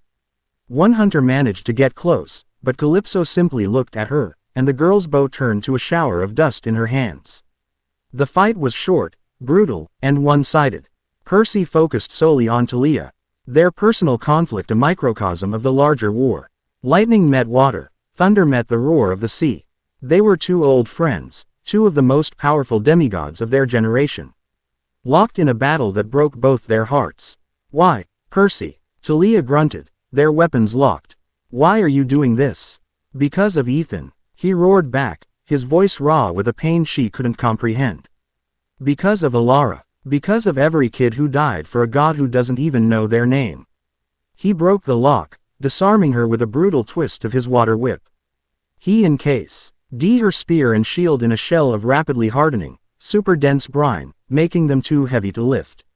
She was defeated. Around them, her hunters were trapped, held fast by Calypso's stone sentinels.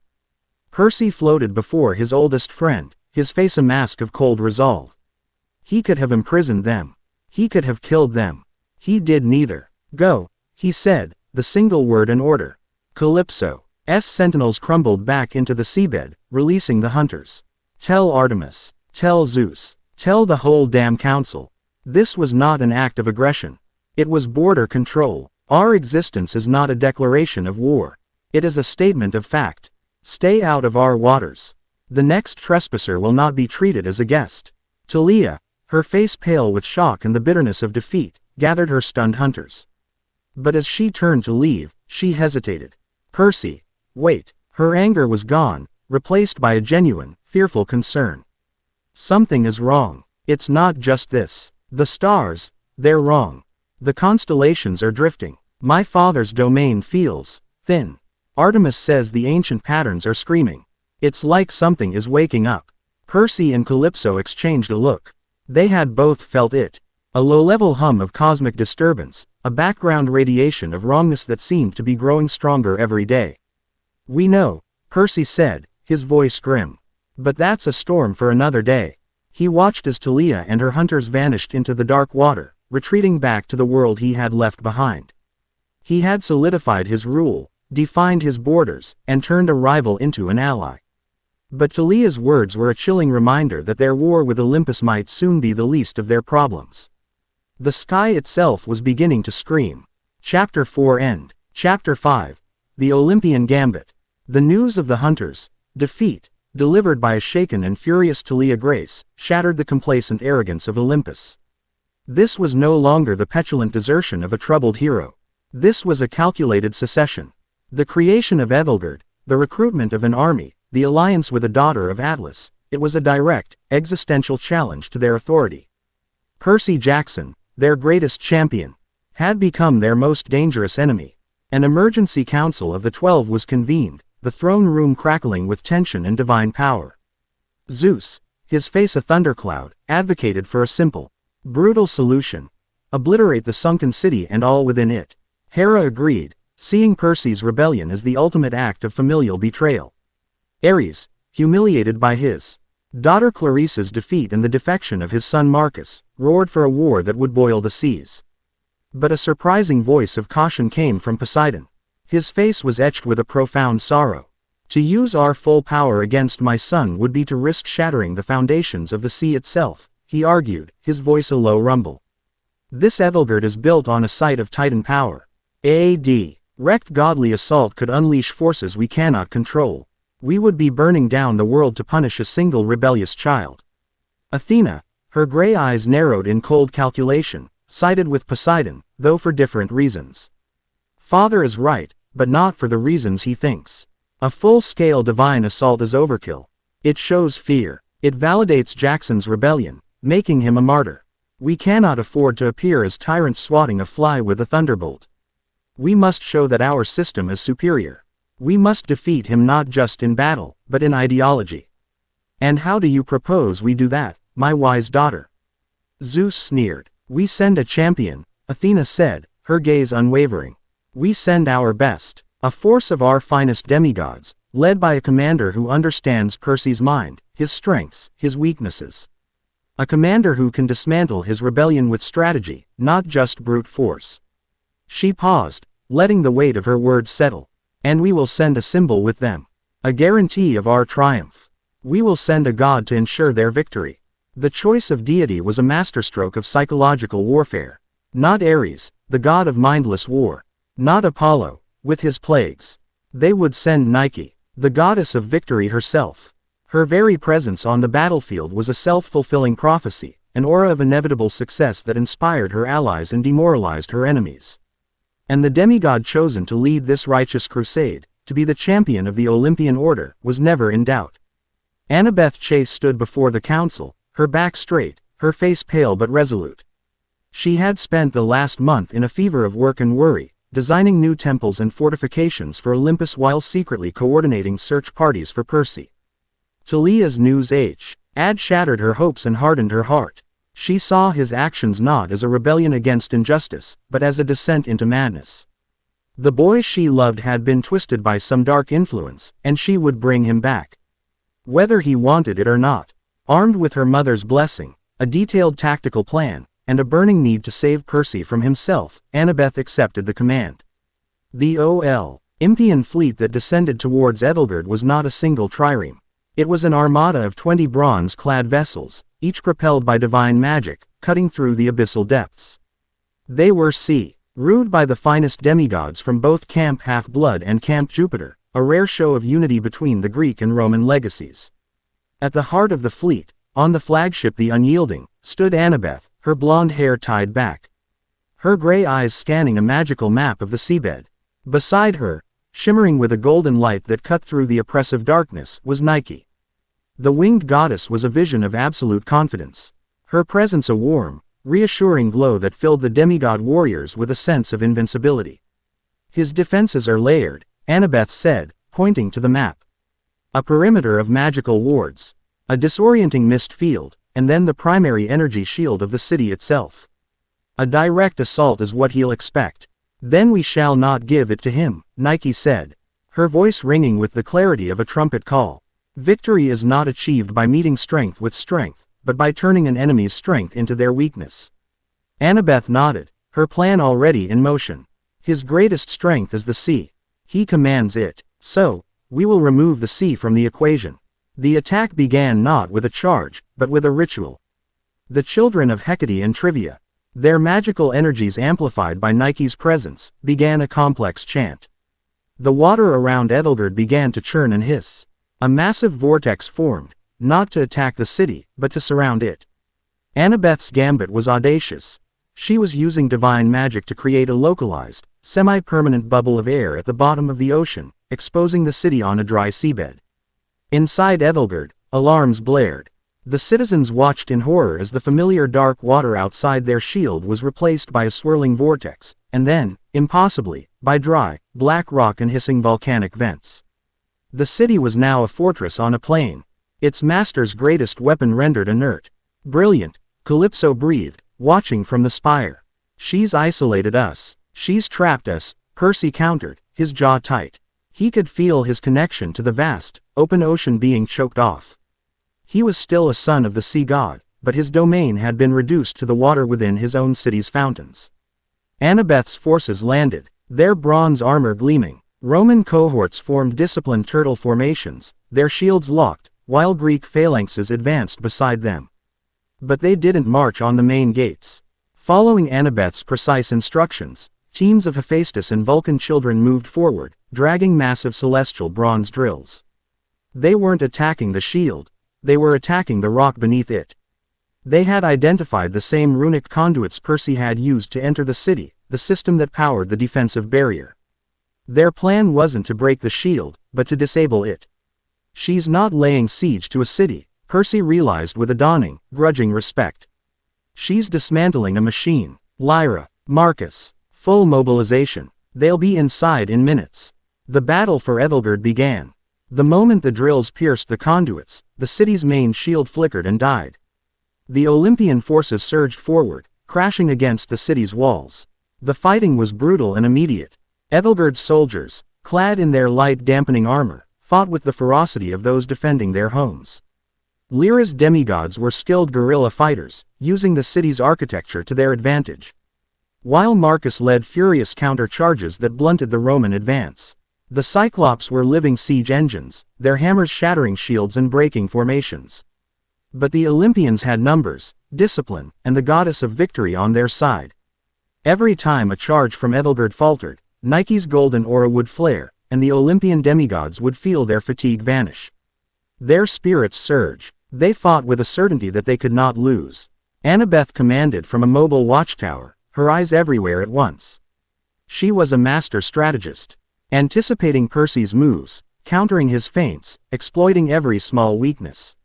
When Percy used the plaza fountains to create water elementals, she had children of Zeus call down lightning to dissipate them. When he used mist to create illusions, she had her mages cast spells of true sight. For every move he made, she had a counter. Percy and Calypso fought at the heart of the battle.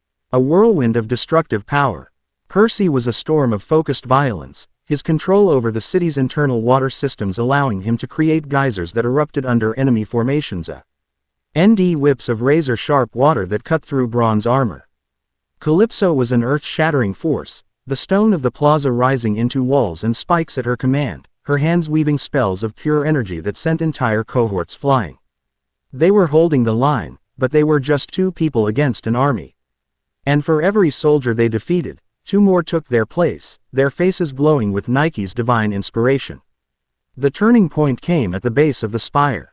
Annabeth had correctly identified it as the city's command center and focused the brunt of her assault there. The fighting was desperate, hand to hand in the narrow corridors. "We can't win a battle of attrition," Calypso said to Percy, her breathing ragged, as she blasted 3 Roman legionaries with a bolt of force. "Her power source is a goddess. Ours is finite. Then we have to change the objective," Percy replied, his eyes scanning the battlefield, looking past the chaos, searching for the core of the problem. He saw it then. Annabeth, directing the battle from her tower, was the brain. But Nike, standing beside her, a golden beacon of power, was the heart. "We're not trying to win the battle. We're trying to capture the queen." It was an insane idea. A surgical strike through the heart of an inspired army to attack a goddess. "Marcus," Percy's voice boomed over the din of battle, amplified by the city's own magic. "Give me a path." The son of Ares understood instantly. With a guttural roar, he rallied his best shock troops. "With me." For the maelstrom, they formed a flying wedge, a suicide. Al charge aimed directly at the command tower, their only goal to create a momentary opening in the Olympian lines. They crashed into the elite guard surrounding the tower, a brutal, self-sacrificing assault. For 30 seconds, a path was cleared. It was all Percy needed. "Now," he yelled to Calypso. She slammed her hands on the ground. A wave of stone rippled outward, not to attack, but to launch. A pillar of black obsidian erupted beneath them, flinging Percy and Calypso over the heads of the battling armies, directly toward the command tower. They landed on the platform, a blur of motion and power. Annabeth spun, her Dracon bone sword already in her hand. But she wasn't their target. Nike smiled, a look of serene confidence on her face. "You cannot defeat me, son of Poseidon. 2F. Me is to fight the very concept of victory. It is a battle you have already lost." "You're right," Percy said, ignoring Annabeth's lunge. He didn't try to fight the goddess. He didn't try to overpower her. He opened himself up to her. He let her aura, her divine essence of inevitable triumph, wash over him. He felt the absolute certainty, the glorious invincibility. It was a potent, intoxicating force. And then, he did something no one had ever thought to do. He agreed with it. He accepted her victory. But he twisted its definition. He focused his entire will on a single, paradoxical concept. "Her victory is in being captured by me." Nike's confident smile faltered. She felt her own power being turned back on her, co-opted by a will as relentless as the tide. She was the goddess of victory. But his will was defining what that victory meant. Her essence was screaming that she would triumph, but he had hijacked the narrative, making his goal, her capture, the objective of that triumph. She was being defeated by her own power. While she was locked in this metaphysical struggle with Percy, Calypso struck. She wasn't bound by the same rules. Her power was older, Titan-born. She wove a cage of pure magic, shadow, and stone, a prison of primordial force that snapped shut around the stunned goddess. Nike vanished, trapped within a shimmering, dark sphere no bigger than a fist, which Calypso caught in her hand. The effect on the battlefield was instantaneous and catastrophic. The golden light vanished. The demigods of the Olympian army, who had been fighting with supernatural fervor, suddenly felt the full weight of their exhaustion. Their divine certainty was replaced by a crushing, profound sense of hopelessness. They had just witnessed their living symbol of victory being captured. The psychological shock was devastating. Annabeth stared, her sword arm trembling. Her perfect plan had crumbled in seconds. The heart of her army had been ripped out. She looked at Percy, who was now walking toward her.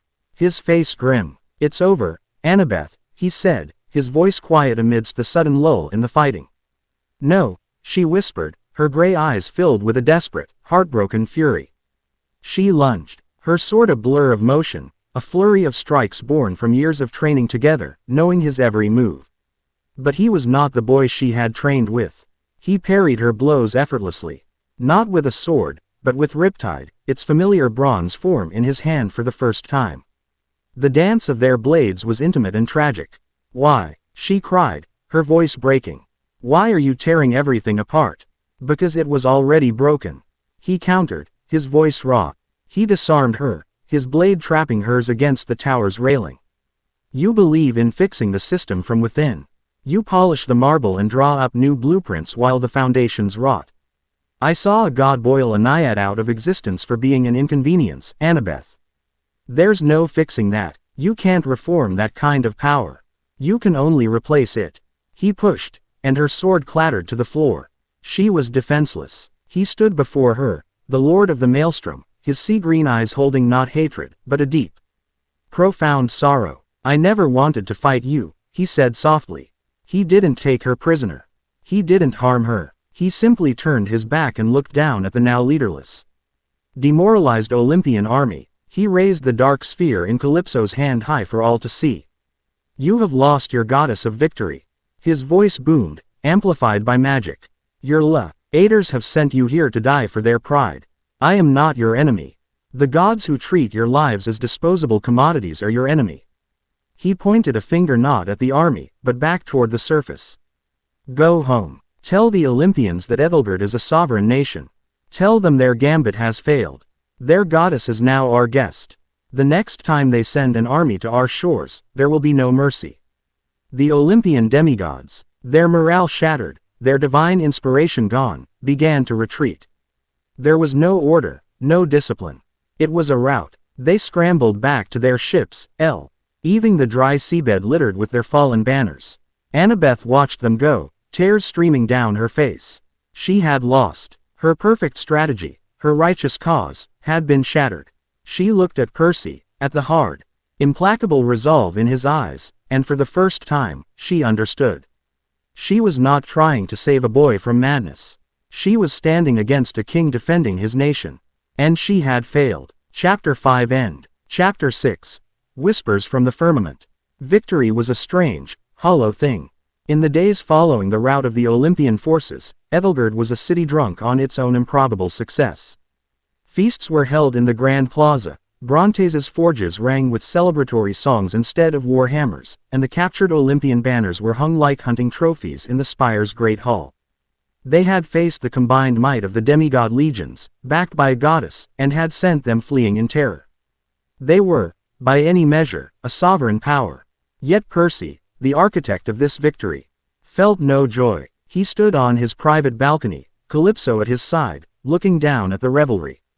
The cheers and songs felt distant, like sounds from another world. LD the sphere that contained the goddess Nike, a swirling prison of shadow and stone. It was cool to the touch, and it pulsed with a faint, rhythmic light, like a captured heart. It was the ultimate prize, the proof of his power. And it felt like nothing more than a heavy stone in his hand. They celebrate a battle, Calypso said softly, her almond eyes following his gaze. They do not yet understand the war. They have a right to their joy, Percy replied, his voice low. They've lived their whole lives in fear. For the first time, they feel safe. Powerful. He turned the sphere over in his hand. But you and I know this peace is an illusion. A cold war has begun. Olympus won't attack directly again, not while we hold a goddess hostage. But they'll work in the shadows. Sanctions, assassinations, sabotage. That is not what troubles you, she stated, her perception as keen as ever. The Olympians are a familiar threat. This is something else. He nodded, leaning against the obsidian railing. It's the silence, the stillness. The whole world feels like it's holding its breath. He tried to explain the feeling that had been gnawing at him since the battle, the feeling Talia had given voice to. When I use my power, when I touch the mist, it feels different. Frayed, like a rope that's slowly unraveling. There's a static in the background. A wrongness, as if to prove his point. A flicker of chaos erupted in the plaza below. A child of Hecate, who had been entertaining others by creating small mist illusions of butterflies, suddenly cried out. Her harmless creations warped, their beautiful wings stretching into jagged, bat-like shapes, their colors shifting to a sickening, oily iridescence. They dive-bombed the crowd, which scattered in confusion and fear before the girl could regain control and dispel them.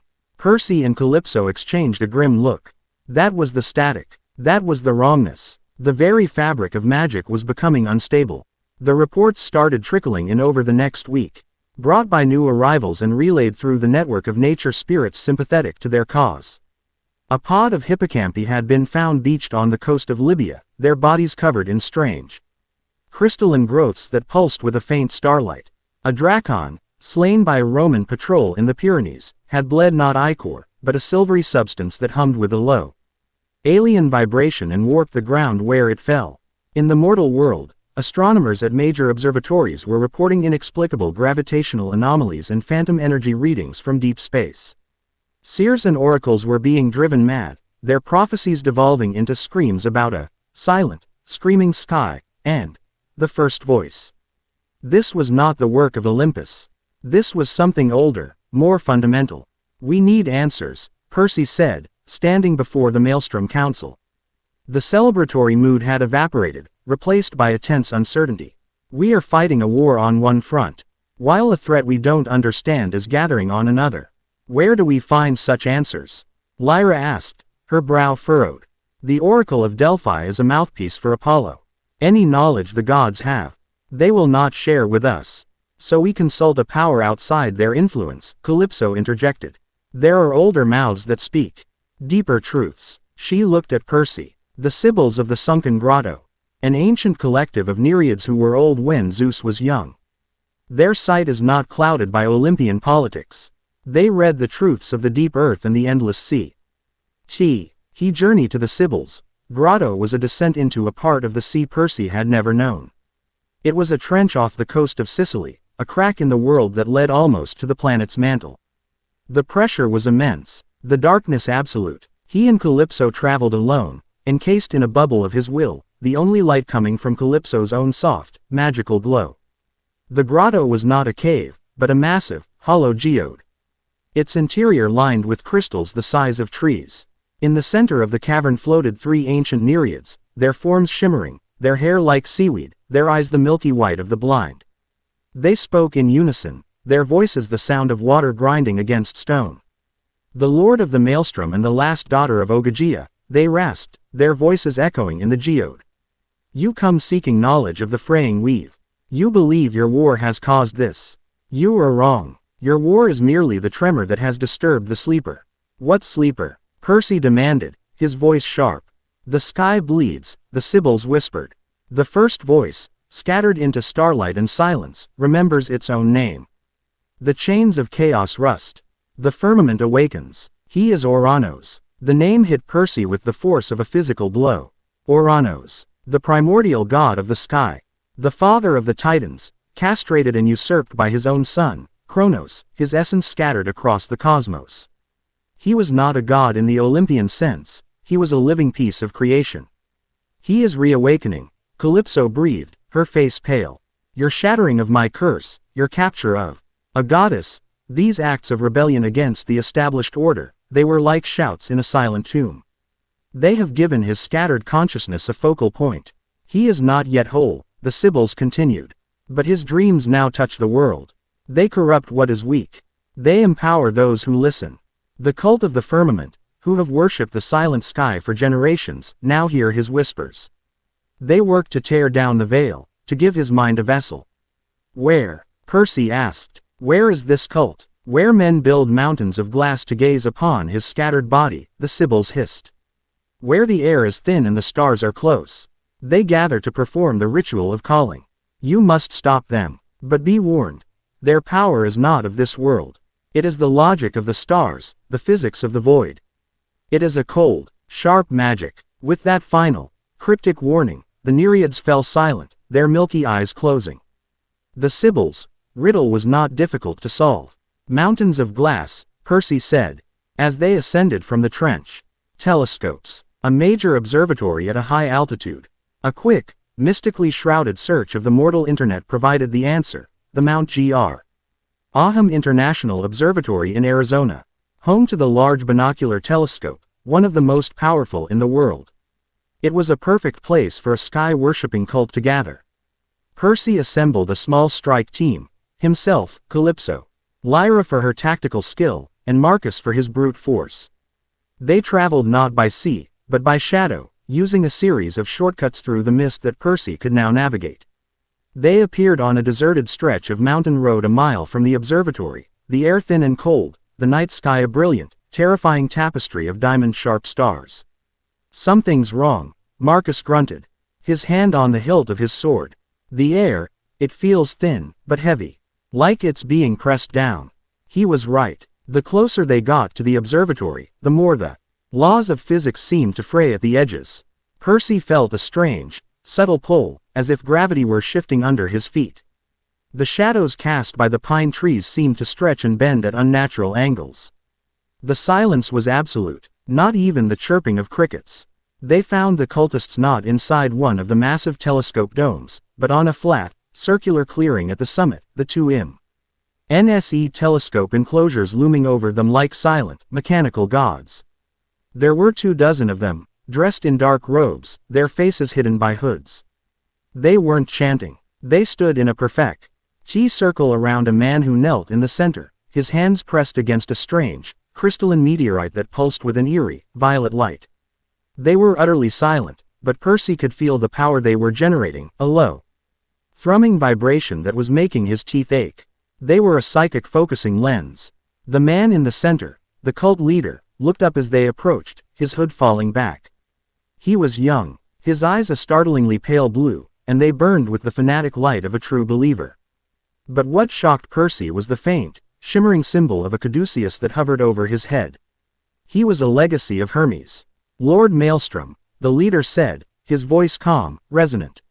"We were expecting you. The stars told us of your coming." "Call it off," Percy ordered, his team fanning out, weapons drawn. "Whatever you're doing, you're playing with forces you don't understand." The leader smiled, a serene, pitying expression. "Oh, we understand perfectly.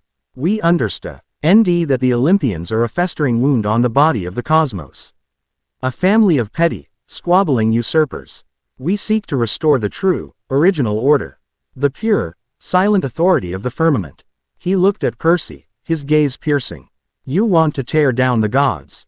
So do we. You have merely been thinking too small. You fight to replace a king. We fight to replace the sky itself.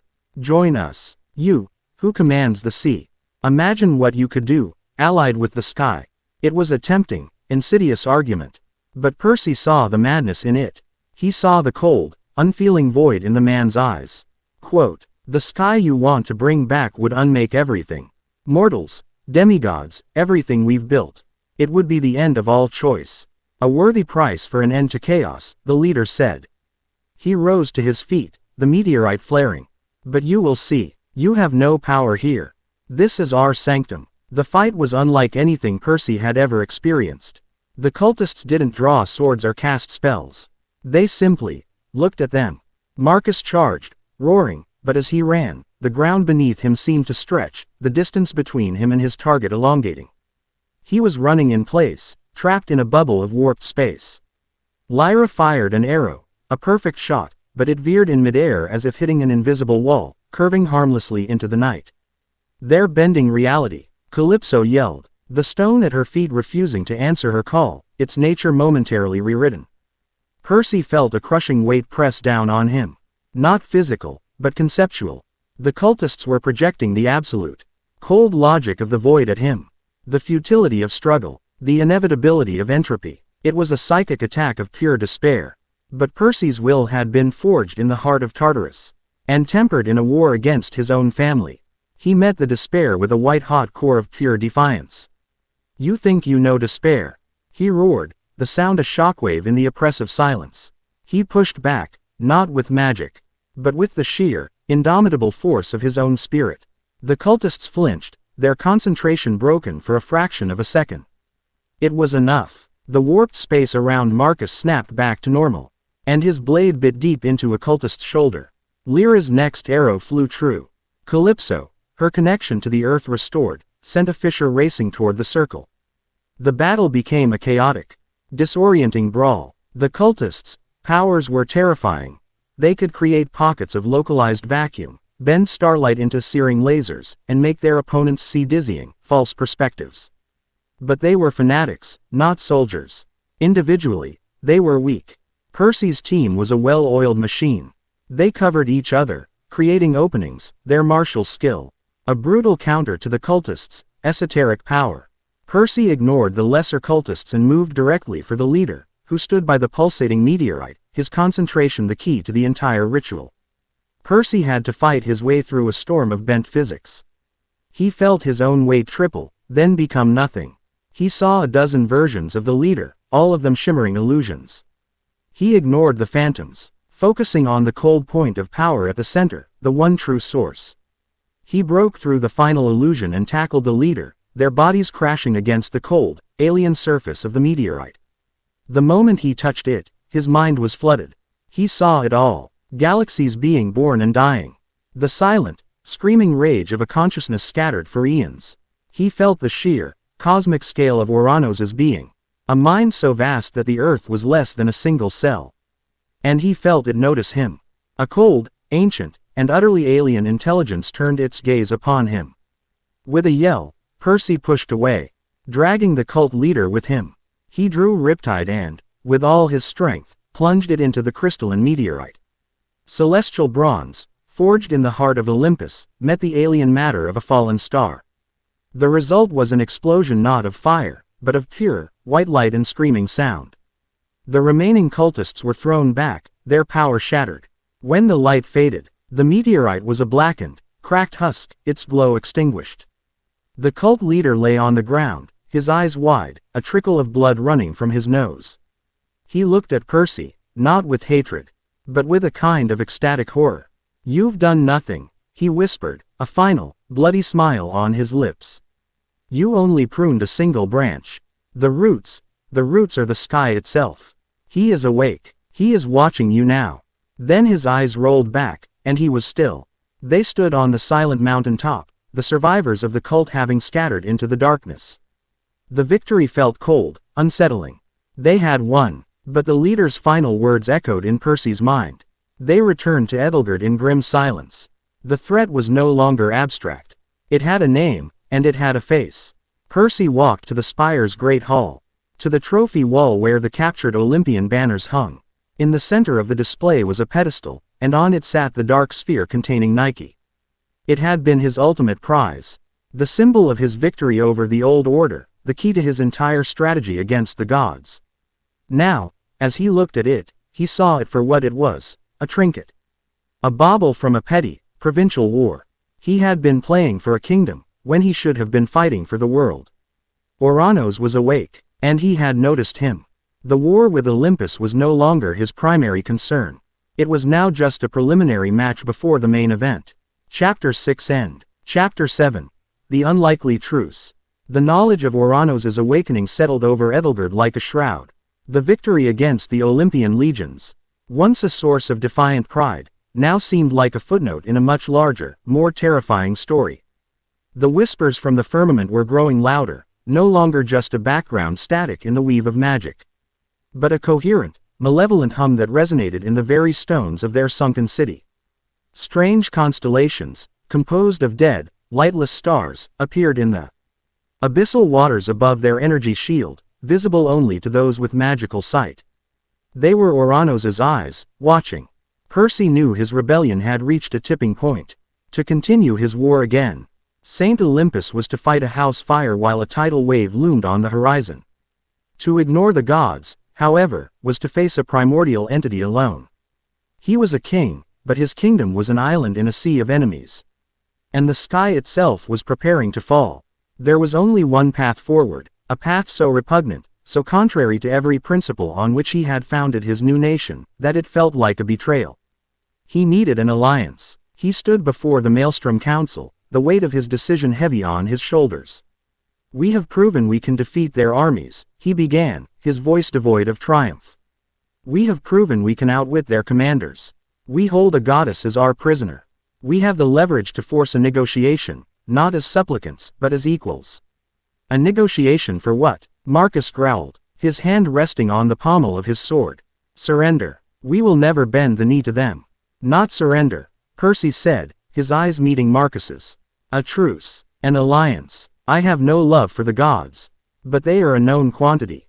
Their power, however corrupt, is part of the world's natural order. Ouranos is a cancer. His victory would not be a change in leadership, it would be the end of existence as we know it.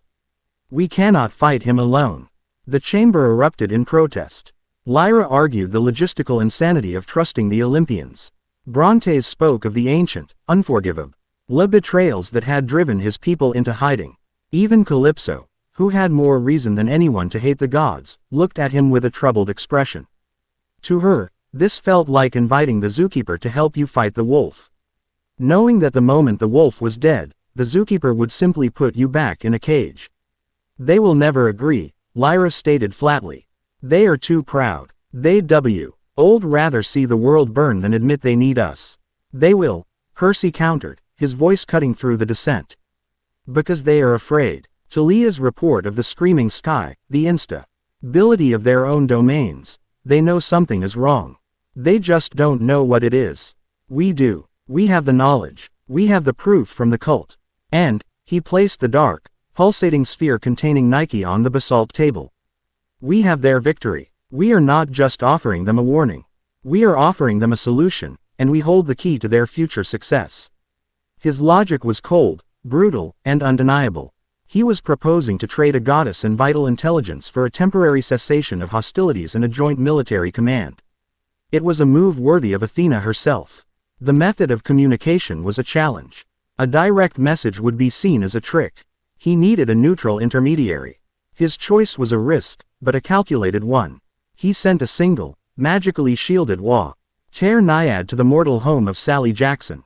He sent a message to his mother, asking her to deliver a sealed scroll to the Empire State Building. He knew Zeus would have spies watching her, and he knew they would not harm her to get the message. It was an appeal to the one person in the world Zeus might still listen to, however grudgingly, his own brother. The response came a week later. Not an attack, but a single, shimmering iris message appearing in the council chamber. It was Hermes, his face grim, his winged helmet askew. The council has agreed to a parley, he said, his voice stripped of its usual humor. Neutral ground. No armies. Principles only. He named the time and place. High noon in 3 days, on the Hoover Dam. A monument of mortal ingenuity, straddling the domains of sky and water. And a place where Percy had faced down Olympian skeletons years ago. It was a symbolic, and deeply ironic, choice. Percy arrived at the dam with a small, formidable delegation. Calypso was at his side, her presence a silent testament to the gods, and justice in his power to undo it. Lyra and Marcus came as his military advisors, their armor polished, their faces grim. On the other side of the dam, waiting in the blistering Nevada sun, was the Olympian contingent. Zeus stood at the center, clad in a severe black suit, his face a mask of barely contained fury. To his right was Athena, her gray eyes analytical and suspicious. And to Zeus's left, looking deeply uncomfortable, was Poseidon. Behind them, standing as their champion, was Annabeth Chase. Her expression was a mixture of pain, anger, and a flicker of something Percy couldn't read, reluctant hope. The two groups met in the middle of the dam, the wind whipping around them. For a long moment, no one spoke. The tension was a palpable thing, a force as real as the millions of tons of concrete beneath their feet. Zeus broke the silence, his voice the crackle of a coming storm. You have committed treason, Jackson. Why? Oh, you have raised an army against your lawful sovereigns and abducted a goddess. Give me one reason why I should not blast you and this dam into dust. Percy didn't flinch. He met the sky god's glare with a calm, cold fury of his own. Because you are a king, and a king who ignores a dire warning is a fool who will soon have no kingdom left to rule. He tossed a small, lead-lined satchel onto the ground between them. Proof. From a cult we dismantled in Arizona. A cult dedicated to the worship of Ouranos. Athena stepped forward and cautiously opened the bag, tipping out its contents. A shard of the blackened meteorite, still humming with a faint, alien energy, and the ceremonial dagger of the cult leader, its hilt carved with shifting, non-Euclidean constellations. Her eyes widened as she felt the power radiating from the objects. It was ancient, cosmic, and utterly wrong. The primordial of the sky, she breathed, looking at Percy, her suspicion warring with a dawning horror. You're telling us he is reawakening. He is already awake, Calypso corrected, her voice clear and strong. His consciousness is coalescing. He has followers. His dreams are poisoning the very fabric of magic. You've felt it. Your domains are weakening. The oracles are going mad. You are losing control of your world, and you don't even know why. Poseidon looked at his son, and for the first time, Percy saw not a distant, powerful god, but a troubled father. Is this true, Percy? Is this the reason for all of this? It is the reason for this meeting, Percy said, his gaze sweeping over the Olympians. My war with you is a political disagreement, a fight for the freedom of our people. But Ouranos is an extinction-level event. He will not rule the world, he will unmake it. And I have no rest in being the king of a pile of dust. Zeus's pride was a fortress, but even he could not ignore the evidence before him. He had felt the thinning of his power, the strange whispers on the solar winds. He had dismissed it as a consequence of the recent wars, but the cold, alien energy from the meteorite shard told a different story. What is it you want? Zeus demanded, the question tasting like acid in his mouth.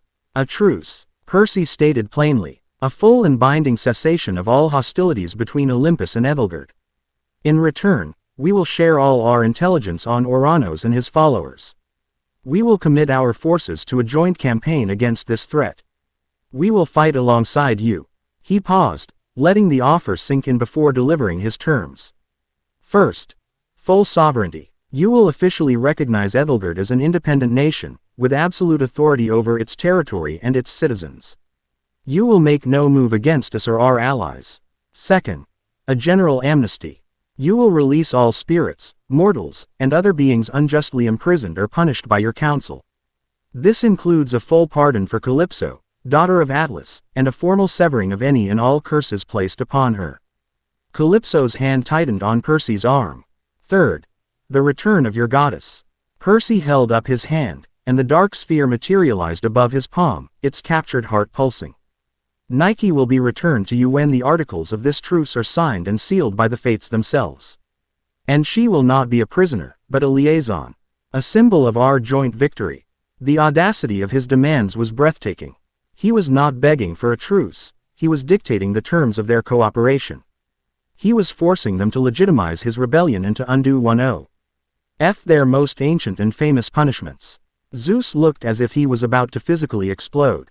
But it was Annabeth who spoke, her voice cutting through the tension. And what is your role in this alliance? She asked, her eyes locked on Percy's. Will you serve on a council? Will you follow orders from Olympus? No, Percy said without hesitation. I am the Lord of the Maelstrom. I command my own forces. This will be an alliance of equals. Strategic decisions will be made by a joint war council, on which I will have a veto, just as the king of Olympus will. We are not your soldiers. We are your allies. It was the final insult, the demand for equal standing. To treat this upstart demigod, this traitor, as a peer to the king of the gods. Zeus turned his back, pacing, lightning crackling at his fingertips. Poseidon and Athena began to argue with him in a low, heated divine language. Annabeth simply stared at Percy, her expression unreadable. She saw the man he had become. A leader, a strategist, a king. He was decisive, powerful, and utterly convinced of his own righteousness. He was no longer the boy she had known. He was a force of nature, a rival power to the gods themselves. And in that moment, she realized the terrible truth. He was the only one with a real plan. The argument among the gods raged for what felt like an hour. Finally, Zeus turned back, his face carved from stone. The fates will have to sanction such a pact, he said, his voice grating. It is the only way to ensure it is not broken by either side. It was a concession, a staggering one. We agree, Percy said, inclining his head slightly. It was the closest he would come to a bow. The ritual to summon the fates was an awesome and terrifying thing. The three gods, Zeus, Poseidon, and Athena, combined their power. Chanting in the language of creation. The air grew thin, the light of the sun seemed to bend, and three ancient, gray women appeared in the center of the dam, their forms flickering like old film. One spun a thread of shimmering light, one measured it, and the third, Atropos, held a pair of wicked-looking shears. They looked at the assembled gods and demigods with eyes that saw the beginning and the end of all things. The son of the sea wishes to rewrite the tapestry, they spoke in unison, their voices the whisper of a final breath. And the lords of the sky are forced to consider his edicts. An alliance of fire and water, of old and new. Such a thread has not been woven since the first age. It will be strong, but it will be volatile.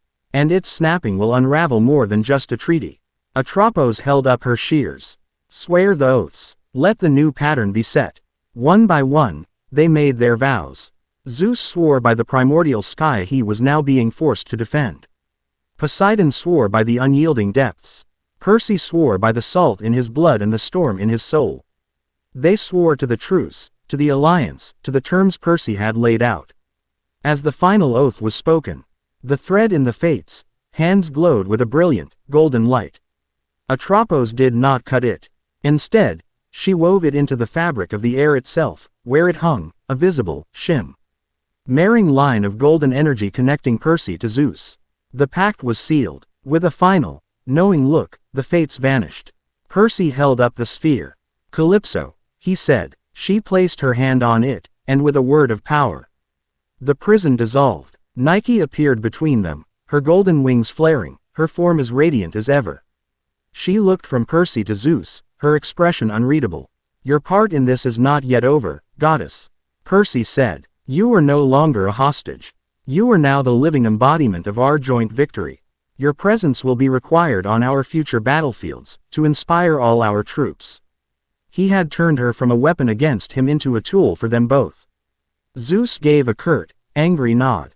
The deal was done. The first meeting of the War Council will be in 1 week's time, Percy said, taking command. On my territory, Ethelgerd, you will come as our guests. He turned and, without another word, began to walk back across the dam, his delegation following him. Percy, wait, Annabeth called out. Her voice strained. He stopped but didn't turn around. Is this it? She asked, the wind whipping her blonde hair across her face. Is this who we are now? Generals on opposite sides of a table. He finally turned to look at her, and for a moment, the king was gone, and she saw a flash of the boy she had once known, his sea-green eyes filled with a universe of pain and regret. The world is not the same as it was a month ago, Annabeth, he said softly. Neither are we. He held her gaze for a moment longer, then turned and walked away, disappearing into a shimmer of mist. Annabeth was left standing on the dam, the golden thread of the truce shimmering in the air, a beautiful, fragile bridge between two worlds that had just been forced into a war they could not afford to lose. Chapter 7 End. Chapter 8. The Heart of the Storm. The first meeting of the Joint War Council in Ethelgerd was an exercise in supreme tension. The Olympian delegation, Zeus, Poseidon, Athena, and their champion, Annabeth, arrived not in a fleet of warships, but through a shimmering portal opened by Hermes, stepping into the city's central plaza as honored, if deeply distrusted, guests. The citizens of Ethelgerd watched them with a mixture of fear and defiance, the memory of the recent siege still fresh in their minds. Percy greeted them at the base of the spire, flanked by his own council. There were no handshakes, no pleasantries. It was the meeting of two sovereign powers, forced together by a common enemy. He led them to the strategic chamber, the living star. Chart on the walls now showing the disturbing, incorrect constellations of Uranus in stark, dead white light against the familiar, shifting patterns of the Olympian zodiac. The meeting was a clash of wills and worlds. Zeus, accustomed to absolute authority, bristled at having to treat Percy as a peer.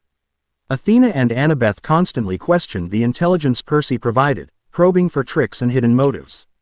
But the evidence was irrefutable. Calypso, drawing on her ancient knowledge, explained the nature of primordial consciousness, while Percy detailed the cult's actions and their goal, to create a focal point. A physical anchor, that would allow Uranus's scattered mind to fully manifest in their reality. Our scryers have located the primary convergence, Calypso said, gesturing. G to a point of angry red light that now pulsed on the map of the Earth projected over the basalt table.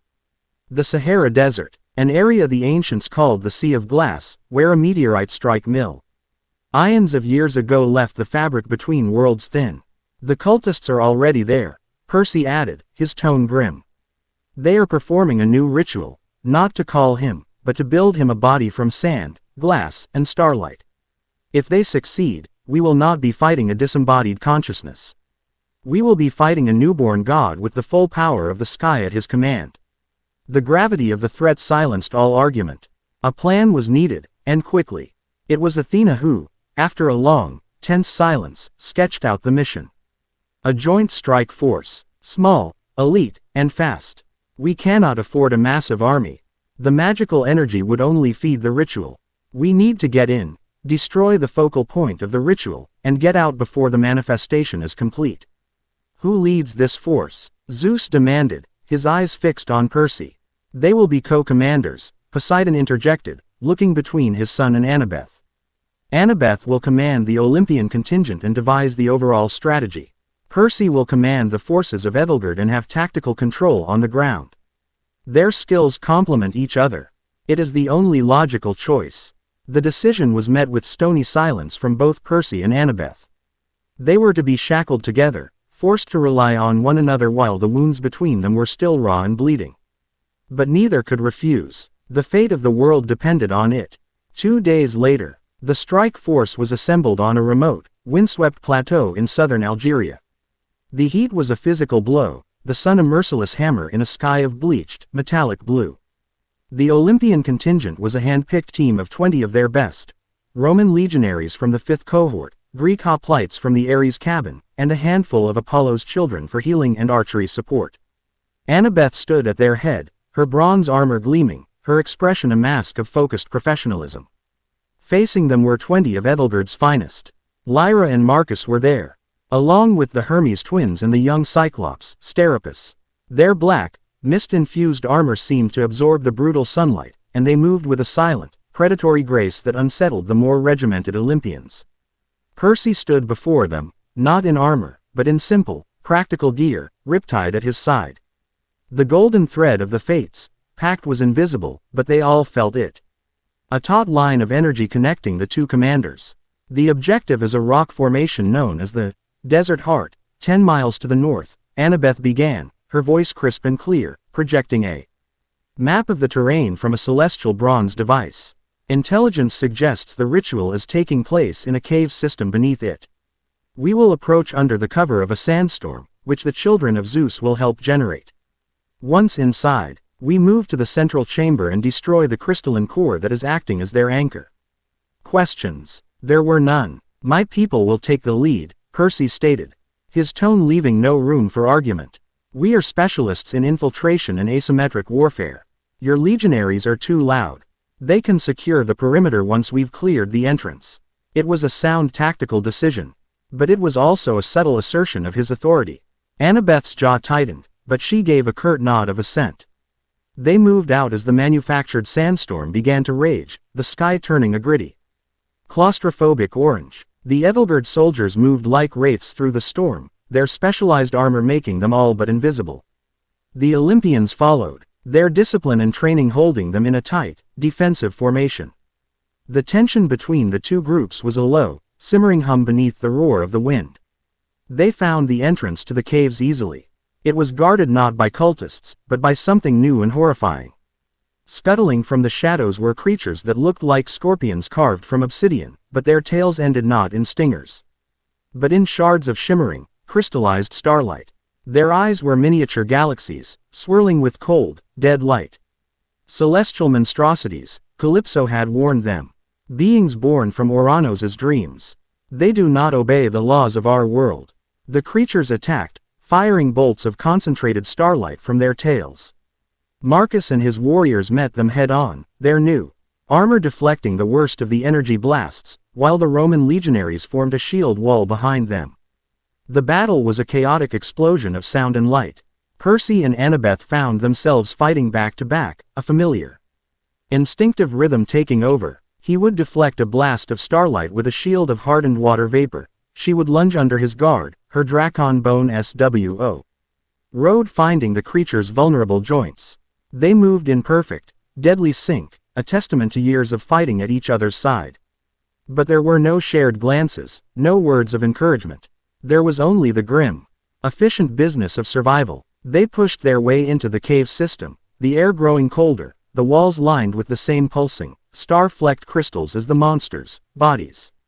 The whispers were stronger here, a sibilant chorus that seemed to come from inside their own minds, speaking of the glorious, silent peace of the void. Several of the younger demigods faltered, their hands going to their helmets. Their faces pale. "Do not listen," Annabeth shouted, her voice cutting through the psychic assault. "Focus on my voice. Think of home. Think of the sun." Her leadership, the sheer force of her well-ordered mind, was an anchor for the Olympians. Percy's method was different. He broadcast his own will into the minds of his soldiers, a cold, defiant rage. He didn't offer them comfort. He gave them a weapon, turning their fear into anger. They reached the central chamber, a massive cavern whose ceiling opened to the raging sandstorm above.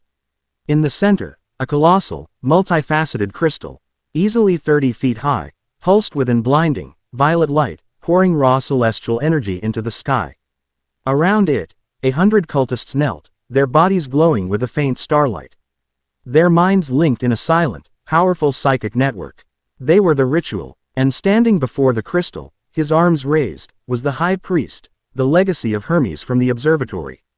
He had not died. His body was crisscrossed with glowing, runic scars, and his eyes were no longer blue, but solid black, filled with swirling galaxies.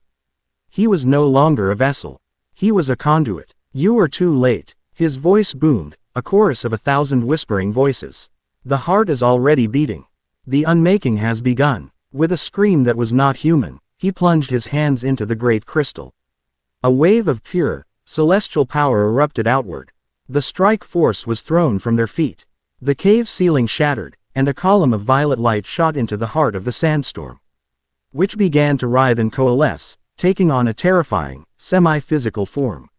"We have to destroy that crystal now," Annabeth yelled, struggling to her feet. But the cultists rose, their eyes glowing with the same starry void as their leaders, and moved to intercept them.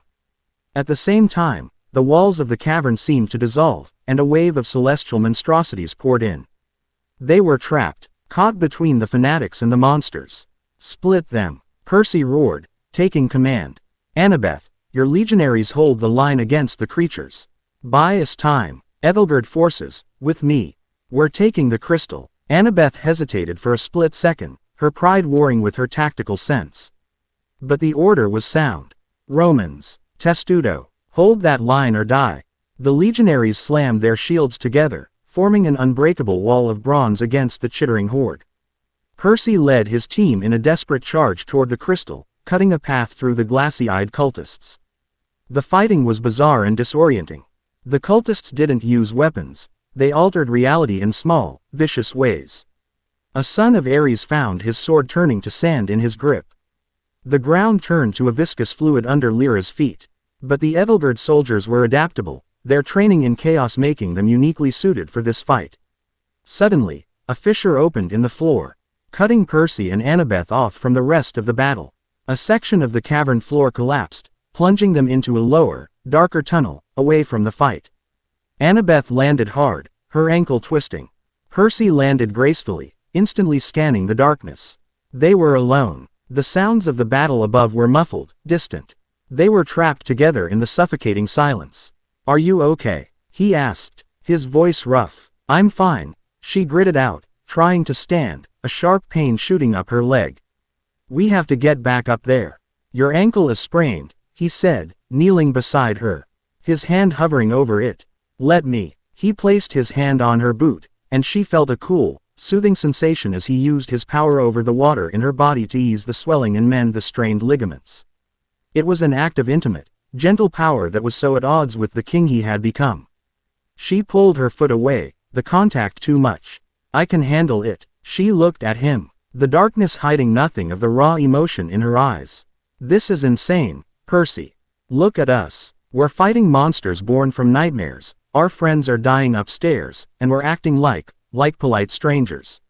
What do you want me to say, Annabeth? He asked, his voice low and strained. That I miss you. Of course I miss you.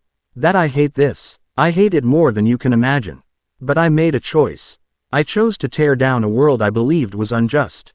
You chose to defend it. There's no going back from that. I defended it because it was our world. She shot back, her voice cracking. Because our friends, our memories, our lives were in it. You didn't just leave the gods, Percy. You left us. And what would you have had me do?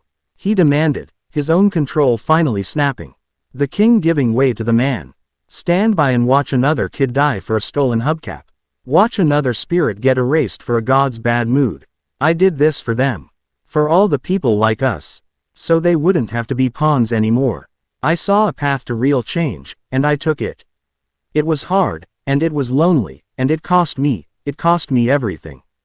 But I would do it again. His emotional clarity, the absolute certainty of his conviction, left her speechless.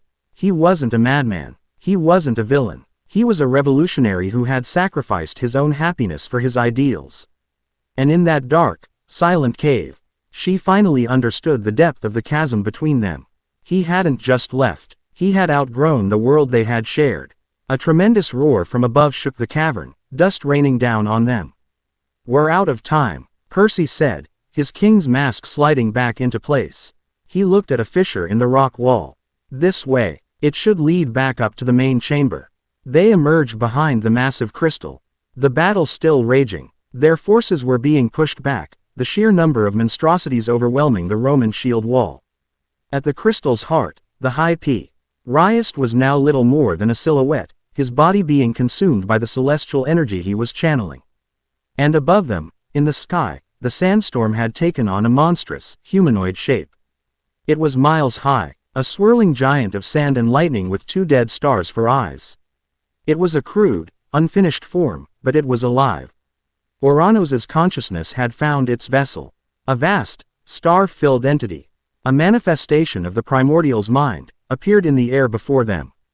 It was not a face, but a swirling chaos of galaxies and nebulae. It didn't speak in words, but in pure concepts projected into their minds. It felt like laughter, cold, ancient, cosmic laughter. Such a furious, brief existence, the thought echoed, a sound that was older than mountains. You fight to save a world that is nothing but a speck of dust on a forgotten shore. You think this vessel is my form. This storm, it is but a single drop. The ocean is the sky itself. And it is coming to wash you all away. The manifestation faded, the laughter echoing in their skulls. The mission was a failure. They could not stop the manifestation. All they could do was survive. We have to destroy the anchor.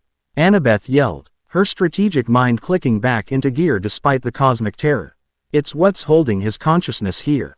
Percy nodded, his eyes fixed on the crystal. He didn't have the power to shatter it. But he didn't need to. I need you to buy me 10 seconds, he said to her.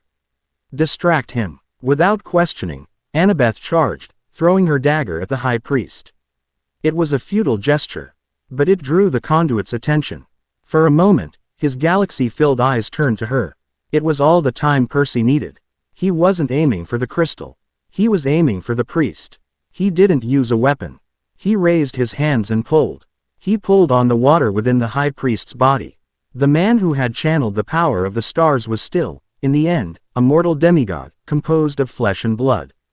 The priest screamed, a horrible, gurgling sound as the celestial energy fought against Percy's elemental control. His body convulsed, glowing brighter and brighter, a star about to go supernova. Percy held on, his face a mask of brutal concentration, pouring his own power into the act. With a final, silent scream, the high priest exploded, not in a shower of gore, but in a blinding flash of pure, untethered celestial energy. The crystal, its conduit now gone, overloaded. It cracked, spider webbing with fractures, and then shattered into a million pieces of dull, lifeless glass. The column of light vanished. The giant in the sky wavered, its form losing cohesion, and then it collapsed back into a simple, mindless sandstorm. The celestial monstrosities shrieked and dissolved into dust. The surviving cultists collapsed, the psychic network broken. The battle was over. They stood in the silent, ruined cavern, surrounded by the dead and the wounded. They had succeeded. They had destroyed the focal point. But the primordials' laughter still echoed in their minds. They had won the battle, but the true scale of their enemy had just been revealed. And it was terrifying. Chapter 8 End. Chapter 9. The Price of a Crown. The retreat from the Sahara was a grim, silent affair. They had won, but it felt like a profound loss. They had destroyed Oranos' anchor.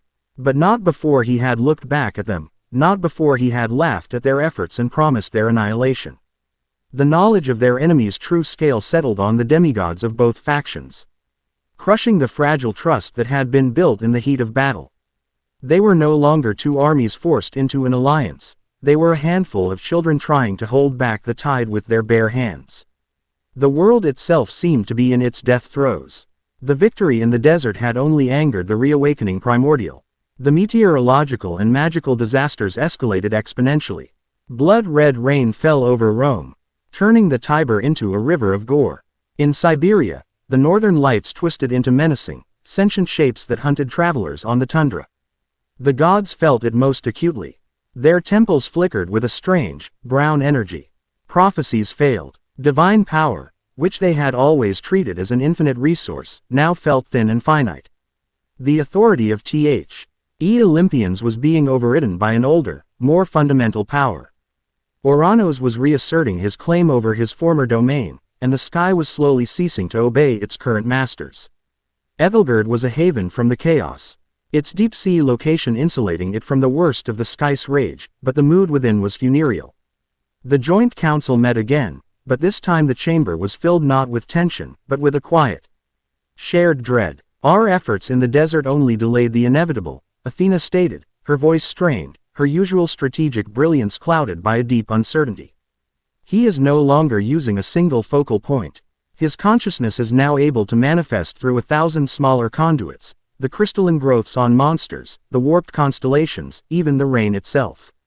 He is everywhere and nowhere. We can't fight the sky, Marcus grunted, slamming a gauntlet on the table in frustration. How do you kill an enemy that is the air you breathe, the stars you see? It was a question no one could answer. They debated for hours, proposing desperate, futile plans. Create magical shields over entire continents, attempt to reason with the primordial, seek out other, older powers for aid. Every idea was a dead end. Percy remained silent throughout the debate, his face a mask of stone.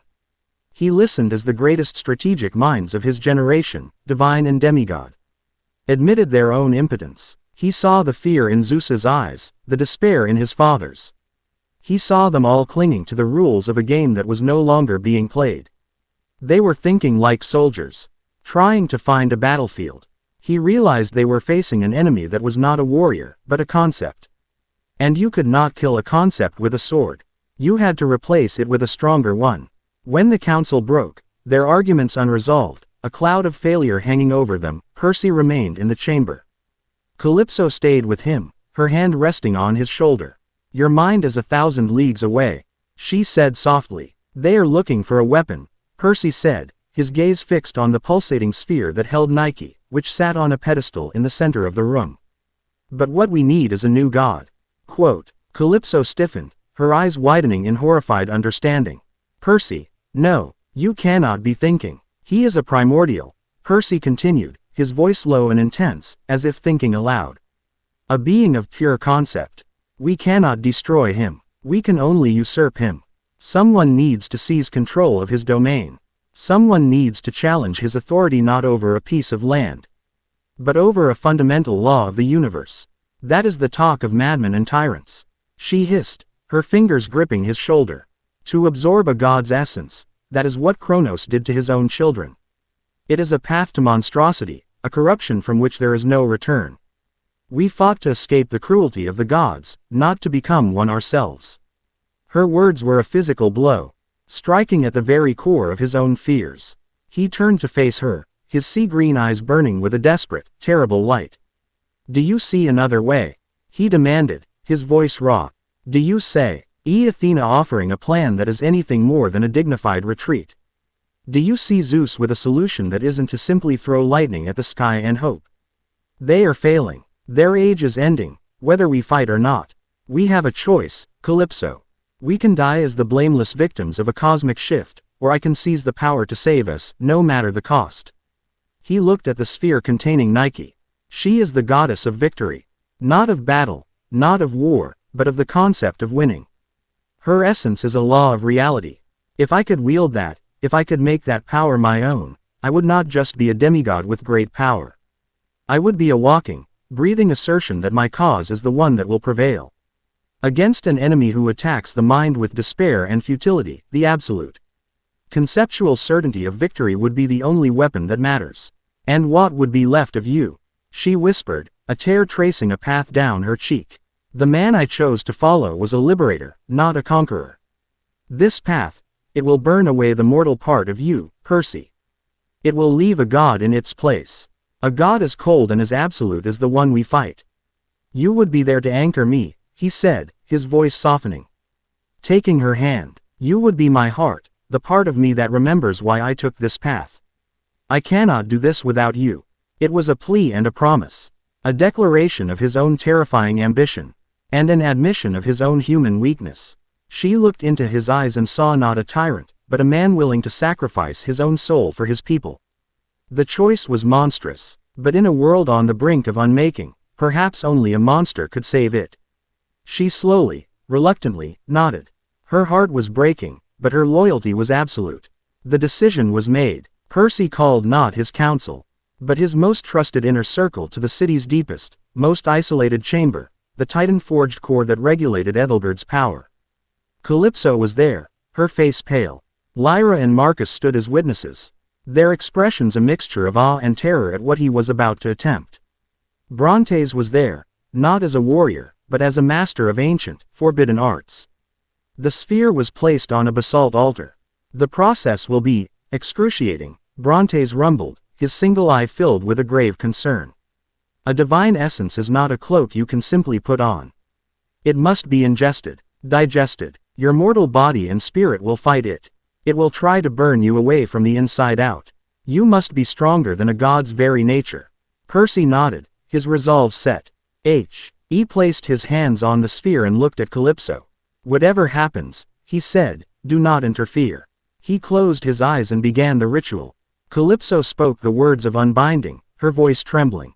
The prison of shadow and stone dissolved, and Nike appeared on the altar, her golden form radiant and serene. She was not afraid. She looked at Percy with an expression of profound, divine understanding. So, the mortal seeks to become a concept, she said, her voice not a sound, but a feeling of triumph in the air. It is the ultimate victory, or the ultimate defeat. There is no middle ground. I am not seeking to destroy you, Percy said, his voice strained with effort. I am seeking to integrate you, to become the vessel for the idea you represent. A noble sentiment, Nike replied, a faint, sad smile on her lips. But when you drink the sea, you become the sea. Let us see if you can swim. She did not resist. With a gesture of divine will, she dissolved her physical form into a swirling, incandescent cloud of pure golden energy. The raw, conceptual power of victory.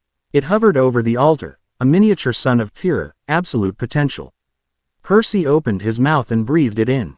The pain was beyond imagining. It was not fire or ice or acid. It was the pain of reality itself being rewritten inside of him.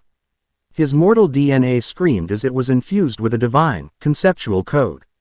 His memories, his personality, his very soul were assaulted by the absolute, unwavering certainty of Nike's being. He felt his own doubts, his fears, his regrets being systematically erased, burned away by the pure white light of inevitable success. He was in a storm of golden light, his body convulsing on the floor. He saw visions, not of the past or future, but of the fundamental laws of existence. He saw the threads of fate, the mathematics of probability, the cosmic dice rolls that determined every outcome, from a falling leaf to a dying star. And he felt the overwhelming urge to simply reach out and set all the dice to his favor, to make his own victory the only possible outcome. This was the great temptation. This was what would burn away his humanity. To become a being who could not fail, who could not lose, would be to become a being who could not choose, who could not strive, who could not love. In the heart of the golden inferno, he clung to one thing.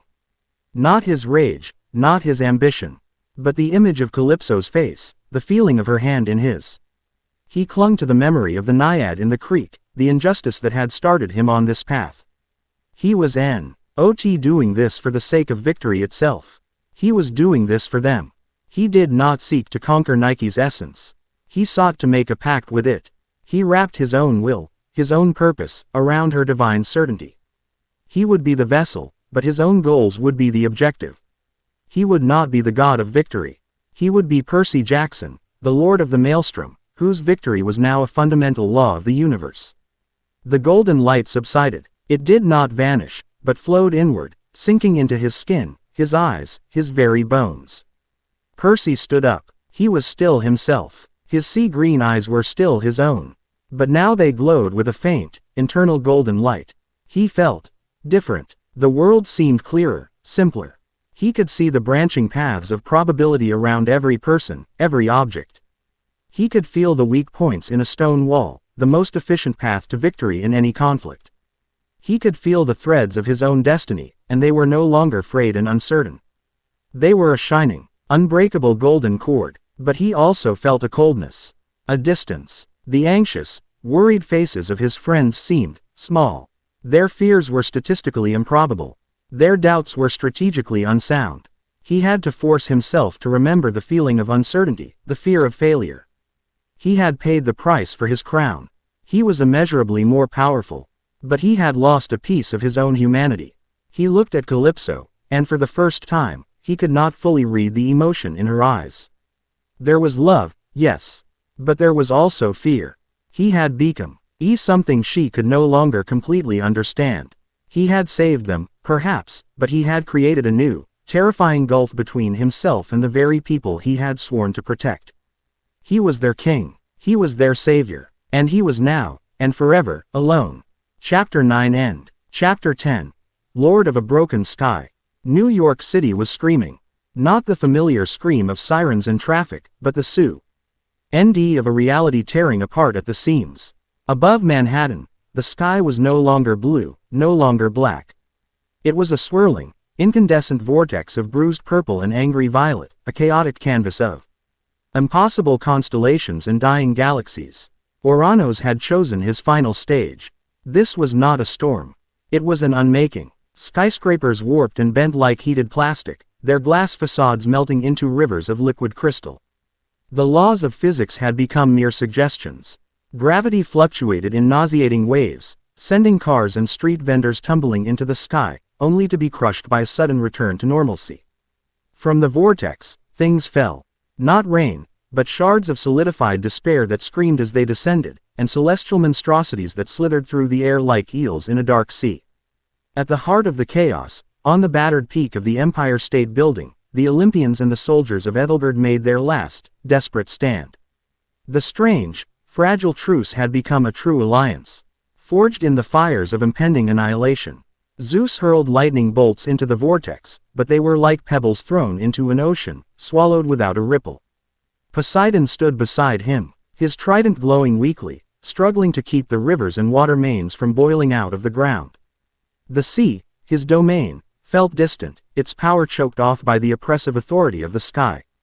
Below them, the battle raged. Annabeth, her face grimed with dust, her gray eyes burning with a desperate tactical fury, commanded the defense of the streets. Greek phalanxes and Roman cohorts stood shoulder to shoulder with the black-clad soldiers of Ethelbert, a sight that would have been unthinkable only weeks before. They fought back to back, a unified force against the slithering horrors that poured from the sky. But they were losing. Their celestial bronze weapons, once so effective, seemed to pass through the creatures with minimal effect. Their morale, their very will to fight, was being eroded by the constant psychic pressure of Uranus's despair. Hold the line, Annabeth roared, plunging her sword into a creature of solidified shadow, but another too took its place. She saw Lyra go down, her leg pierced by a shard of starlight, and Marcus, roaring in defiance, being swarmed by a pack of hounds made of pure vacuum. They were all going to die. It was a strategic certainty. And then he came. He did not arrive in a chariot or on a wave. The air itself seemed to part for him. Percy Jackson, the Lord of the Maelstrom, walked onto the ruined plaza in front of the Empire State Building, and for a moment, the chaos seemed to hold its breath. He was not glowing, not wreathed in a grand aura. But the power was there, a quiet, absolute certainty that bent the world around him. The rain of despair shards curved away from him. The gravity warps flattened in his path. His eyes, sea green laced with threads of pure gold, scanned the battlefield. He saw Lyra, wounded.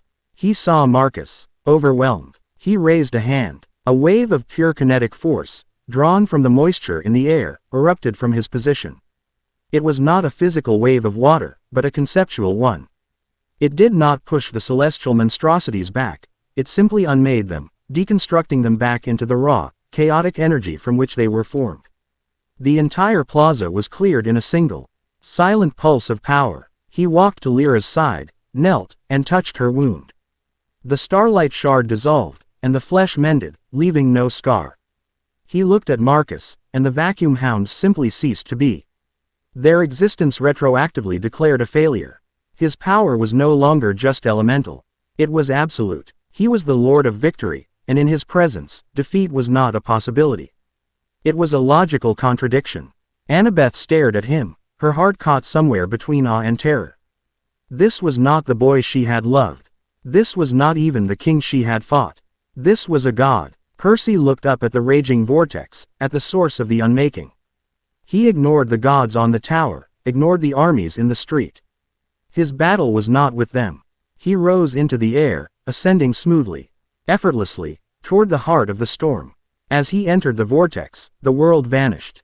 He was in a void, a silent, infinite space filled with the consciousness of Oranos. The primordial did not greet him as a warrior. It greeted him as a philosophical inevitability. Visions flooded his mind, not attacks, but lessons. He saw the birth of the universe, the chaotic, mindless swirl of creation before any consciousness had given it name or form. He saw the brief, pathetic flicker of life on a trillion worlds, snuffed out by time and entropy. You were an anomaly. The cosmic thought of Oranos echoed, a feeling of immense, crushing loneliness. A brief spark of organized matter, fighting against the eternal, silent peace of the void. Your struggle is meaningless. Your love, your rage, your kingdom, they are but a single grain of sand on an infinite shore, about to be washed away. Percy felt the truth of it. He felt his own smallness, the utter futility of his rebellion. What was Ethelgerd compared to a galaxy? What was his love for Calypso compared to the lifespan of a star? The cold, absolute logic of cosmic despair washed over him, seeking to extinguish the fire of his will. But the fire was now fueled by something more than mortal emotion. It was fueled by the divine, conceptual certainty of Nike. He stood in the void, in the mind of a god, and he pushed back. You are wrong, he said, his own voice a thought that was as sharp and clear as a diamond. Meaning is not a thing you find in the cosmos. It is a thing you create. My love is not meaningless because it is finite. It is precious because it is finite. My struggle is what gives my existence purpose. Oranos shifted his attack. He showed Percy a vision of the future. He saw himself on an obsidian throne. Centuries from now, Calypso was long gone, a faded memory. His friends, his people, were all dust. He was alone, an immortal king ruling over ashes, his victory utterly hollow. This is the price of your crown, the primordial whispered. To win is to outlive. To outlive is to be alone. You trade a brief warmth for an eternity of cold. Surrender. Accept the peace of nothingness. The vision was a poisoned dart, aimed at the heart of his greatest fear. The coldness he had felt after absorbing Nike, the distance from his friends, Oranos was showing him the end of that road. But again, he resisted. He saw the vision, and he accepted it. He accepted the pain, the loneliness, the price. You think I haven't considered that? Percy's will flared, a golden sun in the primordial's darkness. I made a choice. I chose to pay that price so that others, for a little while, could live in a world of their own making. A world free from the tyranny of beings like you. My victory is not for myself. It is for them, and that is a victory that will echo long after I am dust. He had defeated Oranos' philosophy. He had met cosmic despair with mortal purpose and won. The primordial's psychic assault faltered, its cold logic shattered by a will that refused to break. And in that moment, Percy saw his path. He could not destroy Oranos. A primordial was a part of creation itself. But he didn't have to. Uranos's power came from his connection to his domain, the sky. He was not the sky itself, but its conceptual ruler. A ruler, Percy knew, could be dethroned. You have forgotten the most important rule, Percy's thought boomed, now on the offensive. Power is not a right. It is a responsibility. You abandoned your throne, and in your absence, your domain has fallen into chaos. It needs a new master. He reached out with his will, not to attack Uranos, but to grasp the conceptual reins of the sky itself. It was an act of cosmic usurpation, so audacious that the fabric of the void itself seemed to recoil. He was not just fighting the god, he was hijacking his godhood. He used the power of Nike, the absolute certainty of victory, as a key. He found the connection between Uranos's consciousness and the domain of the sky, a shimmering, cosmic cord of pure authority, and he began to pull. Uranos roared, a sound of pure psychic rage and disbelief. He fought back, throwing the full weight of his cosmic consciousness at Percy.